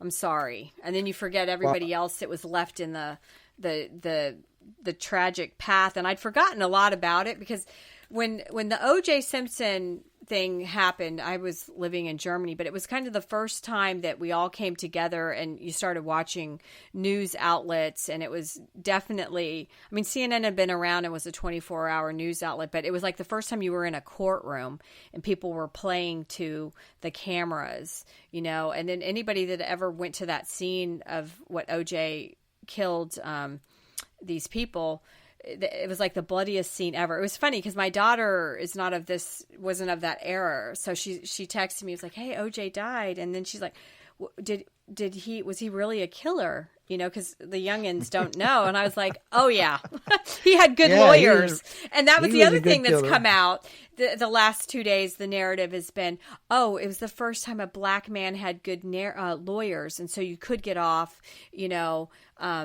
because you had good lawyers. And it was also, they let him off because they didn't want to have a high visibility black man go to jail, which fast forward, eventually, didn't he try to steal his Heisman Trophy in Vegas from somebody? Yeah, he ended up going to prison for grand theft. For 9 years. For 9 years. So he finally did, thank you, Jesus, got some prison time. But again, a race issue. Trial, they made it a race issue again this week, that we don't like black people and we want to send everybody to jail. No, that's not true. I don't like criminals, murderers, thieves. And I don't care what color you are. He was a murderer. His ass should have been in jail, probably the death penalty, because it was such a gruesome murder. And then the guy that was visiting Nicole Brown got caught in the crosshairs of it all, ruined forever. His dad came out with a statement I heard saying he never got to get married, never got to have children. I didn't get to have grandchildren. People forget these things. He didn't get to have a life because his was taken, and the criminal gets off. Well, I'm the eye for an eye kind of person, okay? You out murder somebody, well, that's why we have a death row, and it shouldn't take 20 years to exterminate you. I mean, there's evil in the world, okay? And evil needs to be disposed of. And there's nothing wrong and what happened with when he good was in prison? Evil. I remember it was like a soft prison, like he's, it was one of those gentlemen, Martha Stewart-y kind of prisons. And and he protected all of his assets, so he had money. He still had a girlfriend. So how did his life get ruined? It didn't. And then I didn't realize this. I guess I'd forgotten this, that he eventually won custody of the children too, that were living with the woman he'd murdered. So these people are psycho, and it's not a race issue. I'm so sick of race. When are we going to be over race? I don't care what skin color you are. Well, we're not, because they keep dragging it out with reparations. Right, and the incentive is divisiveness. Is to divide us into tribes. You've got the Muslim tribe up in Michigan. We talked about the Drew earlier. They have no interest in assimilation. Okay, no interest. They want to be a closed Muslim community, and death to America.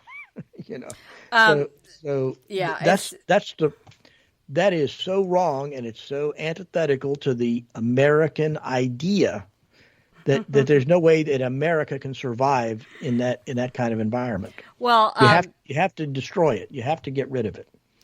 They want death. I'll go back to being Hamas and all these groups in. The best thing I heard him describe the other day as tribes. You have the Hamas tribe. You have the Hezbollah tribe. You've got the Palestinian Authority tribe, and if it wasn't for the fact that you had the Israelis and the Jews as a common enemy, that they would be killing each other, because that's their tribal mentality. Well, and they're all terrorists. They're all terrorists. Right. But the fact is that it's a tribal mentality, and again, if the Jews weren't there, they would be killing each other, over the territory. So there's no heroics to this stuff. There's no great grand cause, to be part of. And like I said, after listening to that piece with Ben Shapiro and these people, I mean that, it's mainly women, but even some of the men came up there, and there was no reasoning with these people. And to hear this at Oxford, okay, we're talking about, one of the premier colleges in the world, right. Where reason debate is a central tenet of there was no reasoning with these people. Absolutely none. So no, I don't understand it, because there was on X a little footage of that Tlaib, what's her name? Tlaib, the congresswoman. Oh, Rashida Tlaib, yeah. Yeah, so they're trying to corner her to answer questions, and she's running away. And then I saw another one. It was a Fox News reporter. She goes, "I never talk to Fox." I'm like, okay, yeah, because you're a terrorist. So, well, and she was blaming it as she says it wouldn't answer the question because of the racist insinuation in the question, about death to America by these people. But the problem is, and Rashida Tlaib is a prime example, of the idiots we have in Congress. And I mean, you would think out of a country of 360 million some people that we would be able to find people smarter than the morons that get elected to Congress. Which takes me back to when I listened to George Santos on X. I mean, I know he did some things that we don't agree with, but his vote would have been there every single time. And his show is phenomenal. So I'm going to get him on the show because obviously he likes me because he wanted me to talk. He sent me the little message, George Santos invites you to talk. And then when I put out that I've been hacked, he liked it. But to get Gates, that's what I love about Congressman Gates. He showed up to this platform the last 10 minutes. Then we ended up going another hour after the show was supposed to be done, breaking down FISA. Because guess what? We sent Congressman Gates to represent you and me. And oh my gosh, John, he's actually doing it. I came up with the slogan, I'm done with done, because I'm over it. The man has not voted for us. I went and scoured his social media this week, Instagram and Facebook. They're literally in the last 2 months, I think there was 3 or 4 pictures only of him, where I looked at my friend, Congressman August Pfluger, that's out of Texas, that flew with my husband that I've known for years. Every single day he's with the constituents. He's putting stuff out. We got the Done vitamin C thing he puts out. I'm scouring because I want to read about FISA. Nothing. It's dumb issues. And then I got the one I sent it to you from August Pfluger, the congressman. Like all the issues are there that he's fighting for, not fluff that somebody rode their bikes across the country or whatever the hell it was. Or he talked to the postmaster about why the mail delivery in Tallahassee. Well, and then you look at his Facebook and his Instagram. It's all the weather reports of breaking news because we have bad weather. You're not my weatherman. And this is not a hurricane. You are up in D.C. fighting so that people aren't spying on me, who I'm not doing the wrong thing. And you're trying to get that damn border secured. So, and right. I know this. He's not a leader. Okay. He just does Where what he's is told. he? He's not on. There was literally 3 or 4 pictures. And then it was Team Dunn went here. Team Dunn. Excuse me, I'm sneezing here. So, and then you look at Gates's page on fire. Here, there, flying. His wife now is like, I'm flying to go help with this agenda. His wife's involved. So my new slogan is I'm done with done. So, and then this week, Rhonda Wood filed to run against Congressman Dunn, and she's a retired principal and a business owner. And for the last few years, because he's been in office, I think 6 years now, or a couple terms, I have been the complaint department for Congressman Dunn's office. And people like from all over the Panhandle have complained to me that we don't see him. What is he doing for us? Why isn't he fighting harder? And I don't ever see him because, I'm doing this event this week. I was hired because I am a communication and protocol expert. So I'm putting on an event for a developer that's there's a story about it now out there already. He spent $50 million here in the Panhandle with this property. And so I'm putting on this event and I'm trying to get all the movers and shakers to attend. And his office can't even get them to call me back. And I'm a constituent and I have cell numbers to his people. And, this is big news when somebody rolls in and plunks money into your town and we want them to come back, right? $50 million is a good news story. And I can't even get his office to respond to me. Who is he responding to? And then when you look at his Facebook and Instagram, there's barely any commentary because I think it's all been deleted because if you see a negative, it's not there when you go back. So, of course not. I don't know what's going on. Nobody's representing me. And then they don't even call me when it comes to, promoting our area and our region and a good news story. And, so I'm done with done. I might make a T-shirt that says that. I've coined the phrase, and I've literally been his complaint department. I'm not kidding. I am not. I voted for him every time, and I did help Mary Thomas, who lost in the beginning by 1%, and that was really sad because Governor Scott at the time didn't come out for her until like the end, and it was too late. He should have stepped up way before. She'd worked for him, and he finally came out with her. But why do you wait till the end of a freaking campaign when all the absentee ballots are already out? You know what I'm saying? It was so weak to me. That was a beta move. We need to be alphas, and the people that don't like Congressman Gates, well, guess what? He's available. He's out there. He's pushing the agenda. I know what he's doing. So that's what we need. We need people that are out there to fight for us in order to affect change. Excuse me. Congressman Dunn is not a fighter, and he's not going to affect any change. He's not starting anything because you'd have to have some principles to start with, okay? You'd have to believe in something. Gates sits there and says, "What we need to stop these continuing resolutions. This is ridiculous. It's and he not doesn't how care this if is people get mad at him. work. And he it hasn't not been working care. for 2 decades. When do you say, stop, enough is enough, we're done with this? And at least he's willing to stand up and be counted. And Dunn just sits there and says, well, which way is the wind blowing? What does the speaker want me to do? And I can't even... I'll vote however the speaker says to vote, And that is just... It's a disservice to the constituents. It's a disservice to the country. I'm tired of being the complaint department. And I'm tired of being the complaint department. And I'm doing a legitimate event this week coming up for a billionaire that has brought big bucks to our area, and I can't even get somebody to respond back to me. It's not about me. This is about our area, and anybody would want to be part of this good news story. That would require work on somebody's part to do that, to get out and some level of energy. And I don't think like I said level. when I went when I tried to help Peter Feynman win our national committeeman win the chairmanship when we had the sexcapade story that went global and it keeps rearing its head up. That's when he showed up and like all of the Panhandle people, the movers and shakers, part of the RECs here, what does REC stand for today? I'm tired now. Republican Executive Committees. Yes, all the movers and shakers that have been elected and voted in to fight for the Republicans across Florida were there.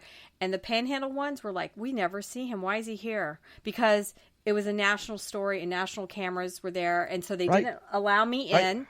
And they made all of us that weren't one of these voting members kicked out. So I was hanging with the national press, and the first person to come out that talked to national press was Congressman Dunn. And I was like, "Where have you been?" And again, I fielded that entire day complaints about why is he here. So I'm just exhausted from it because I think you have to fight, John. You have to fight harder than ever now. It totally matters. When I saw some stat this week. Used cars up 20+%, new cars up 20+%, groceries are up like I think 20%, going out to a restaurant was up to whatever. Like everything is out of control. People that I was really sad because I've started working out this week, so that might be why I'm disgruntled because I'm in pain. I worked out 4 times, so 4 hours. I've gone from 0 to mock. My call sign's fly mock because I went fly mock in the gym. I can barely move. I can't even lift my hand up to touch the microphone. But I stopped to get a diet soda, which I know that's bad for me, but oh well, at the little Circle K. And there was this guy, long hair, young guy, and he had a girl with him, and she was holding a newborn baby. He was like job interviewing at Circle K with like his girlfriend or whoever with the baby. And I just broke my heart because I'm like, how are these people making it? How are they making it, John? I don't know, Veronica. How are they making it? Public the other day and you and I are older. We've worked so hard. We've got retirement plans, and I mean, I've always kicked ass. I'm still working, trying to kick ass. And yeah, but at some point you look at the value. Like I said, I went to Publix the other day and I needed a jar of Hellmann's mayonnaise, right? Which I like that brand. And I'm not talking about a gallon of mayonnaise. Okay, I'm talking about a quart jar. $10 for a. I almost fell over. Yes, and my friend. Like, now that you say that, my best friend said she went to buy Heinz. It was organic ketchup. Heinz ketchup, $8. $8. This is like a $3 staple. $8. Right. I'm like, right. I was, exactly. And that was in a commissary. That was a commissary where things only have a 10% markup. That's why we shop at the commissary.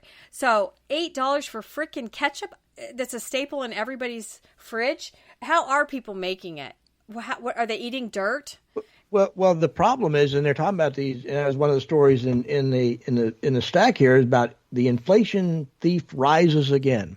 Yeah. And they were talking about all these wage increases. We're raising the minimum wage up. We're paying these workers at McDonald's $20 an hour now, and all this kind of stuff. So they're talking about all this, And somebody did a calculation and said, "Oh, wait, let's look at the dollar value of these wage increases versus the inflation on the price of goods, gasoline, clothes, food in particular." And it turned out that the net dollar increase in wages over the last year, 7 cents.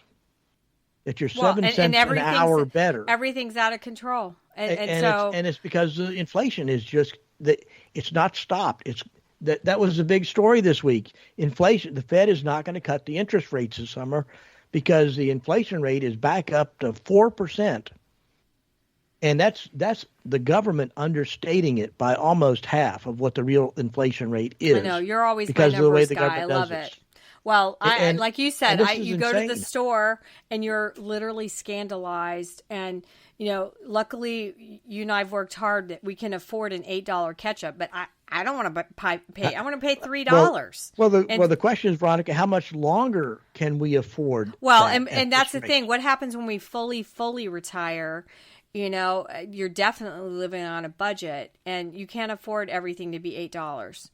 So, yeah, no, it's just, luckily we're still both kind of working and, but it's just, I don't know. How's that guy with the baby that needs Pampers and formula and baby wipes making it? I have no idea. It's not, they've got the advantage of being poor enough to qualify for all these government programs, which the government's more than happy to keep people dependent on government.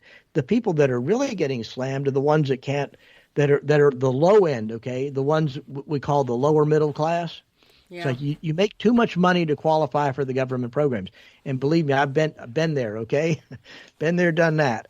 You're earning I remember money. In the military, even though, we were young officers, it's not like you're making a lot of money. You're not. You have to pay. But you didn't qualify. Right. But I still had to buy my son had to be on soy milk because normal milk, didn't work for him. And it was more. Right. And I just remember I was like, oh my gosh, every week it was a lot of money. But these are the people, they probably make enough money. They've got a house, they've got a mortgage, they've got car payments, you got to buy gas, you got to buy food for the kids. And they're the ones that don't get any government programs. They don't qualify for the handouts. Those are the people that are being really, and they're really working hurt. hard. They're showing up for work, and they they're show getting up every stabbed day. in the back by $8 ketchups and then $10 mayo. I know. So I have seen that because when I have shopped in Publix, I'm buying like the Publix brand, or I'm trying to buy one get one because that's the way BOGOs you can afford are like that's my go-to now. The mayo, BOGOs. If it's not BOGO, I ain't buying. So that's the only way you can step foot into. But their bread is so damn good in Publix. There's no other bread like Publix. And they have a sourdough French baguette sourdough that is literally to die for. But no, it's ridiculous, and Well, we go back to leadership, and here you get people like Dunn, who's not a leader. Okay, he's not going to fix anything. Well, I'm fed up now. I'm fed up. One of the other stories we had, I thought was hilarious, and then I remembered. Wait a minute, Sheila Jackson Lee is a member of Congress. She actually votes on stuff. Clip. and she's at an event and talking to students about the moon. Of course, we had the eclipse last week. Yeah. Oh, yeah. I forgot about that. I was like, is Jesus coming? Make sure I'm on the boat. And I stayed in my house because I was afraid of the eclipse. It only got really gray here. It wasn't bad. That was it. I'm sorry. The eclipse was this week, right? Yeah. Yeah. Monday. But, yeah. Anyway, by the way, I went out and looked, not directly at the sun. I'm not that stupid, but I went out and looked, and we probably had. I think when I looked at it, you could see about half the sun was covered by the moon. But, cool. Yeah, it definitely got gray around here. And then I had the news on. It was cool how Dallas and New York fully became dark black. And then I guess Nashville, like 400 people got married in the dark because that was cool to do. Yeah. Because, you want to have an eclipse on your wedding. But Sheila Jackson Lee was talking to these students and telling them that the moon was mainly made of gases. The woman, and I saw that clip. I'm like, are you not only stupid, but a stupid moron on top of that? I mean, I don't know. I don't know who wrote her speech. It was that was the thing. Awful. Was people were wondering, did her staff just want to do her in and write something that stupid? Did they Google it? Did they have AI write her speech? I don't know, but we're going to send people back to the moon. That's mainly gases. Oh my gosh! Oh my gosh! Well, I'm having a nature moment. There's 2 dolphins out there, and they're, I guess, eating fish because the seagulls are like trying to get their leftovers. So it's beautiful today. It was awful. The best eclipse moment was on the View, and it was Sonny Holston, who claims to be a lawyer, by the way. Where are these women getting their law degrees? We got to get their money back.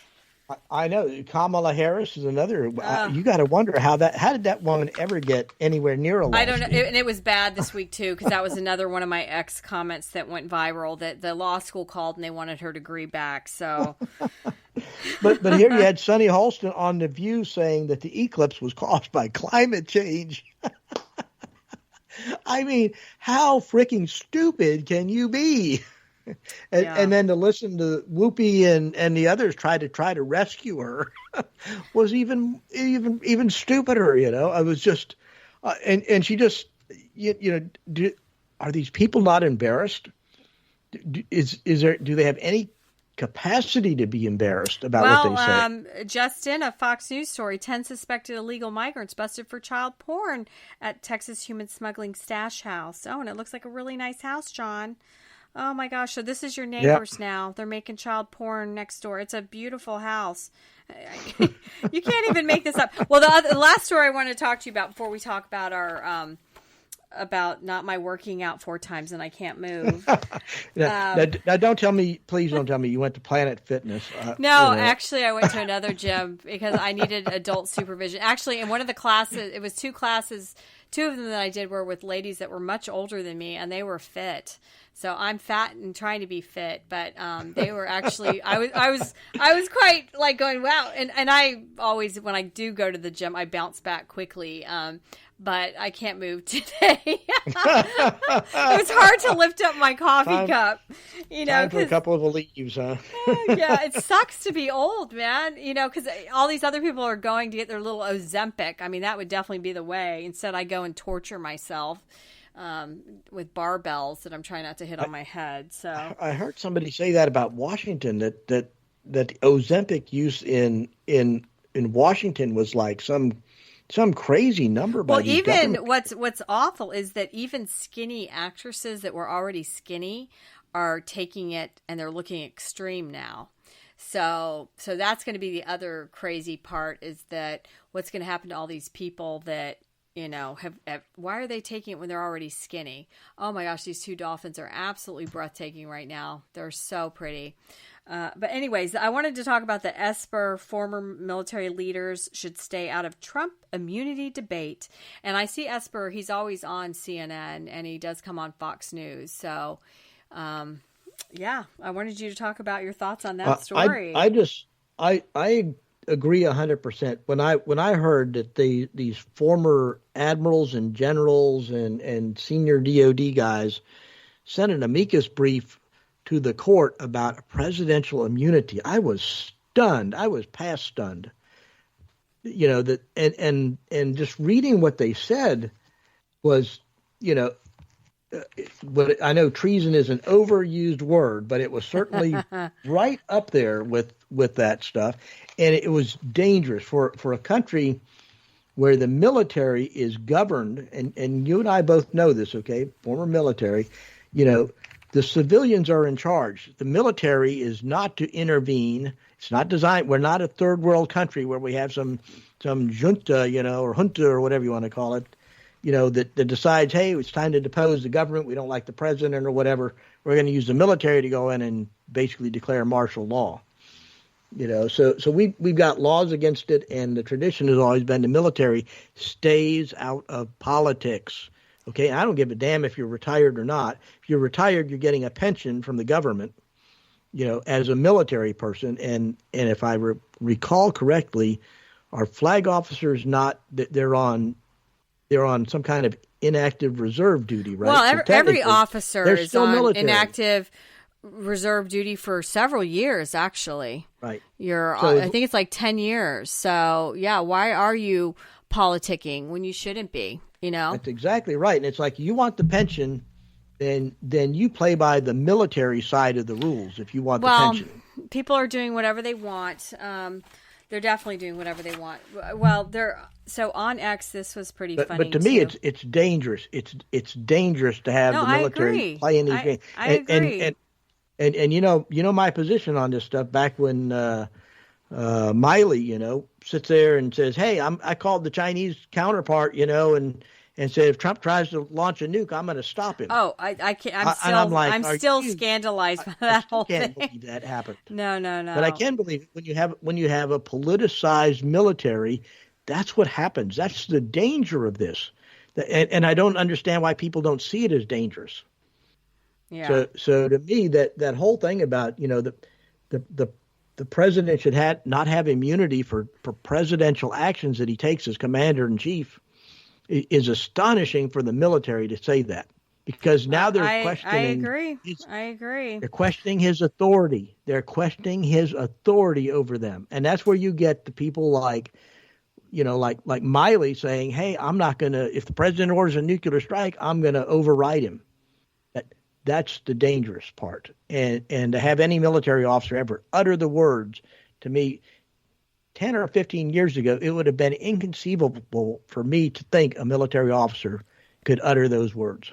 I'm serious. There's just, such craziness. There was a video on X, and it showed policemen shooting at this culprit. And so, of course, this woman comes out and says he was just riding around his car, and they killed him. But, oh, by the way, this guy shot 11 rounds at the police. Had they not had their cameras, they probably would be toast, and so I posted that, I'm praying for our brothers and sisters in blue, and that, why is it they're always getting kicked in the gut by losers who are manipulating the criminal story, so that one went viral, that comment this week.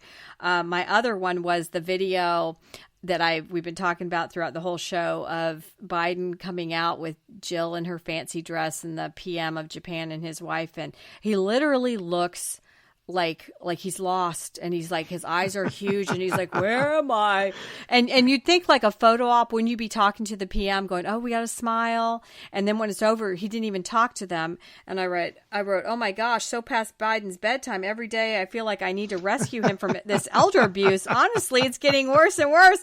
And I wrote #dem elder abuse. Okay, that one's gone viral. Thousands of feeds on that one. Yeah, I thought the story from that state dinner was Jeff Bezos's girlfriend. Oh, falling out of everything. I know, and I wrote, I was like, well, she should try channeling Ivanka Trump. Yeah, you wear like a negligee to the White House. And then my comment about it's about Canada. I commented like a while ago. It was last week. Not this week, the week before, about the Canadians, like you have to put on your resume if you've had a COVID shot. And I wrote, did they ask how many blood clots have you had too? That has gone bananas, 14,000. So yeah, it's just some of these things go crazy that I've started highlighting them on my X that Brazil tried to hack, and then, oh yeah, it was a Wall Street. There's a Wall Street Silver, and the guy wrote, is anyone shocked by the increases in auto insurance, like how they've gone up 25%? And I wrote, drive through a Chick-fil-A, everything seems to be at least 25% more. Bidenomics, and that one's gone thousands too, like my Chick-fil-A, because everybody loves a good Chick-fil-A. And then, of course, that comment that I think I talked about last week too, about the stupid coach that won for everything, the Yukon coach, how she's okay with trans athletes. That one has still got thousands of people on that one. 264 likes. The best analysis of that I've heard was that was a comment generated by money. Okay, that was not, and that was contrasted with the division. What is it? 1 and 2s. The NAII or something like that. You have the NCAA, which is the big colleges, and then there's a smaller one that handles like junior colleges and the smaller ones that are smaller divisions. They came out against transgender. They said not going to be allowed. Biological males are not allowed to compete I'm in glad. women's sports. That's the way it should be. And then when I comment on these things, people go after me that I'm MAGA. No, right, I don't want to compete against a man that I can't compete against. But the thing is, at the NCAA, it's all about the money. It's about the television contracts. It's about the multi-million-dollar coaches contracts and the DEI stuff. And you have to say that stuff, whether you believe it or not. I can't imagine that coach would like to see an opposing team of men that claim to be women that her championship national team is playing against. They're going to lose, and they'll lose every time.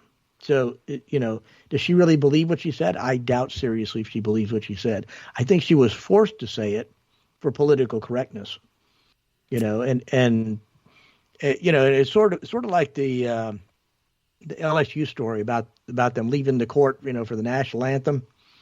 Well, I heard an alternative explanation of that was that team leaves the court 12 minutes before the start of the game at every game. It had nothing to do with the national anthem.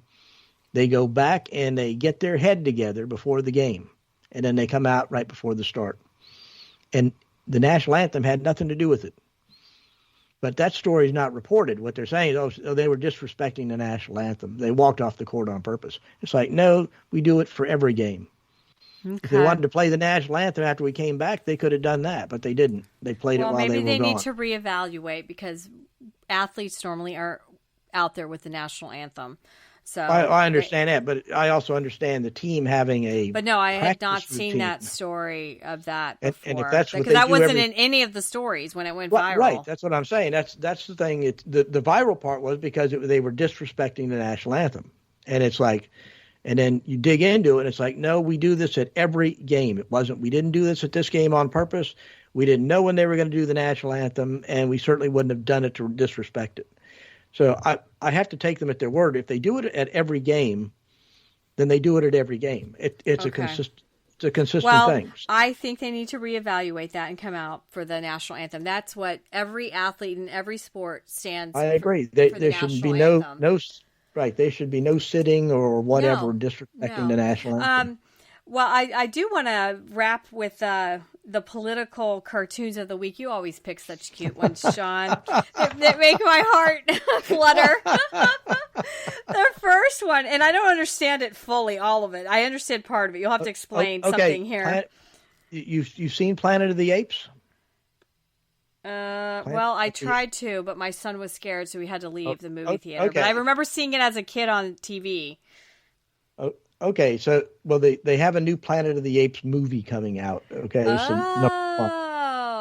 Planet of the Apes, the story was that basically these guys in a rocket come back to Earth, but they go through some kind of time warp or something, and they land on Earth in the future, and what had happened was the apes and the monkeys had gotten smart. The chimpanzees had gotten smart and were able to talk, and they basically, took over the humans, destroyed the world, with nuclear weapons, and all that was left, at the end of the movie, I think it's Charlton Heston riding the horse goes up on the beach there, and he sees the Statue of Liberty, and he finally figures out he is on Earth, and it's sometime way in the future. And that humanity has I needed Earth. This clarity. So that's what the image is with the Statue of Liberty on the beach. But she's all crumbled. Right, because she's disintegrating. Humans have destroyed the world, yeah. Okay, because I didn't understand why the guy was like kind of praying to or is he kissing the beach? Crying. He was actually crying. He fell down and was crying. Oh, okay. Well, it's quite depressing. Right. So that's what the thing is. It's like, the Planet of the Apes was humans destroyed the Earth. And that's Biden, Harris, let's finish the job. That's the kick in the gut right there. Right. Because it's America. So true. As she cackles her way through, fighting to kill babies through America. Because, Yeah, because they're still on their high horse about Trump. And I cannot tell you how many sound bites I heard this week that if Trump gets in, abortion's gone forever. This is a national issue. You know, like they're like panic mode. Right. And that's why I like Trump's statement, you know. Roe versus Wade was about turning it back to the states. It's been turned back to the states. Well, they act like you can't get an abortion, you know. And then I actually, there was a woman I was having lunch with this week, and she said, she's like, well, you know, what if you miscarry and then you can't, you know, the doctors can't help you? And I'm like, no, that's not true. If you miscarry and the baby's not viable in your womb, they will help you with that. So I don't understand why people are saying this. You know what I'm saying? Well, they're going to let you walk around with a dead baby in your body. Like that's good for you. The problem is, Veronica, is we let them set the argument. We don't go back with the argument. I said no, that's incorrect. Because if somebody's baby dies in their belly, they're going to help you. You can't walk around with a baby in your belly. You're going to have to, you know. Right. The fact that the baby's dead is it's dead already. How is that even an argument? Anyway, that was my week. You get the rape and incest thing all the time, right? That's the first thing they always go to, rape and incest. And it's like, okay, so how many rape and incest cases are there, you know, of pregnancy? Well, it's like, you know, 1,000th of 1% or something. It's so infinitesimal. It's ridiculous. So the real question is there are 4 abortions every minute in this country. 4 abortions every minute. There's not 4 rapes and incest for where women get pregnant at, you know, 4 Well, and that was another comment that I put out there when somebody was talking about it. I put something to the effect that we have birth control. This is killing babies. Enough already. I'm just done. Right. We've got birth control. You know, when Chelsea Handler, that stupid comedian, says, well, I've had 3 abortions. You're a fool. You're an idiot. And there's no excuse for this. You're a modern day woman that has sex with everyone. There's birth control, many different forms of it. And that's the choice, you know, that's the choice argument. It's fine. It's like, well, women's bodies, women's choice. I'm fine. I think you should have a choice. Okay. So your choice is to have sex or not have sex. Right. Or, okay. Yeah. That's the choice. And you have birth control. The pregnancy is a consequence. Right. The pregnancy is a consequence. It's not a choice. It's a consequence. And back to, we need to change the language when we're talking to these people. Don't accept the fact that being pregnant is a choice. Well, I'm pushing back. And then I get my LinkedIn hacked in by Miss Deutschland. and then my Twitter, I was, you know, because now I obviously have a Twitter addiction, and I was locked out for hours because Brazil was trying to hack in. So I'm like, why is this happening to me, John? I think it's because I'm out there. And where are they getting these passwords? Okay. I say I'm not having that problem on Getter, you know, with my Wingman John account there. All I get is just these women from, the voluptuous women too that friend you on stupid. Yeah, I know. I'm like, oh my gosh, please don't. Well, the other joke you sent me, it's a guy. It's this Arab guy, and he's screaming "Death to America." It says, "Meanwhile in Michigan, death to America," and he's screaming it. And then there's Joe Biden looking like he's on death's door, eating an ice cream, and he says, "White supremacy is the greatest threat to the United States," and that's his administration, you know, wrapped up with a bow. I mean, how are we having protests, death to America, you know, and then all this anti-Semitism. So if this doesn't get all the Jewish people to vote for Trump, I don't know what will, because, you know, it's just a scary world out there right now. And I guess I'm thankful that we're vocal, but we're in the Panhandle. You know, I feel protected. You know, apparently I'm a crazy concealed carry Catholic now. I like that. I'm a concealed carry Catholic. No, I put that in there. You need a bumper sticker for that one. Yeah, I'm done with done, and I'm a concealed carry Catholic. And like that was a bad thing. She's like, guns kill children. No, wackadoodles kill children. Kill children, so, right. You know, and I don't, like, I engaged her once with being the concealed carry Catholic, but that was it for me. I'm not going to go back, because these people will go back and forth again, you know, because they hate my red hair. I guess as a blonde on LinkedIn for that whole day I was a blonde. I think people might have liked that, John. So. On for a day. What are we missing? missing. I mean, it's been an incredible week, and I do recommend people do. I'm going to get George Santos to come on this show. I truly am, and I know when I Googled him, there's all these stories. I'd like to know some of the behind the scenes stuff that was going on. Well, that was the thing in that X, like Gates is talking to people. Sanchez was talking about his alliances too, and supposedly he's running again. So we'll see. He definitely has a following, and he likes my stuff, and he's he was willing to let me speak this week. So, except I was really tired. So I was like, I'm not speaking today. But then, of course, when Gates came on, a congressman, this is like, he's on X. Like, I feel like we know what he's thinking, what he's doing, because he's constantly telling us. So done with done.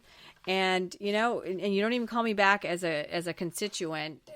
I'm fully done. Yeah, that's pretty lame. That is lame. And I've called now multiple times, and I've, I have, like I said, cell phone to staffers, and I don't get a response. So we're done. We're done. But what a huge show. We want to thank Darin Gaub from Restore Liberty. You see him on Fox News, and his partner in crime is the retired General Blaine Holt. He's always on Newsmax, so they're quite a tag team fighting for the Constitution. So you need to check them out. And then Zack Sanchez, CEO of Think Real Estate, that adorable boutique real estate here in the Panhandle, that is really working so hard all the time. I love everything they do. So if you can't miss their green signs. No. And I will say, I've talked to Zack. Anytime I've ever called him on any issue, he's literally always taken my call. So I think when you follow him on Instagram and Facebook, they do care about the customer, and it was great hearing about the changes, and we'll get him back because it is an evolving. The real estate world it's evolving. So hopefully by this summer we'll have all the answers on who's going to be funding who, because again, as the seller, I'm always trying to make the most money. And as the buyer, I'm trying to get that house, a little cheaper. Cheap as I can. Yeah. Well, anyways, just remember the buyer always pays, right? Right. For everything. Right. Well, great roundup, John. And Drew Allen from I forgot about Drew, our regular Drew Allen, who we adore, our Millennial Minister of Truth out in Cali. And you got to check out the Drew Allen Show on Patriot TV and his podcast. Both are outstanding, and I adore Drew, and he's one that really needs to be on the national circuit. And if you love Veronica Live, you can follow us on Facebook, Instagram, and X. The podcast is on Spotify, iHeart, iTunes, Podcast Addict, YouTube, LinkedIn. Sometimes I post it on True Social, and it's always on X. And I was kicked off of iHeart, so yeah, that was this week too. I'm like, what the hell? The last 2 weeks, I couldn't get the show on iHeart, but I messaged my platform provider, and I'm back on iHeart now. So I just feel like the bad guys don't want us talking, John.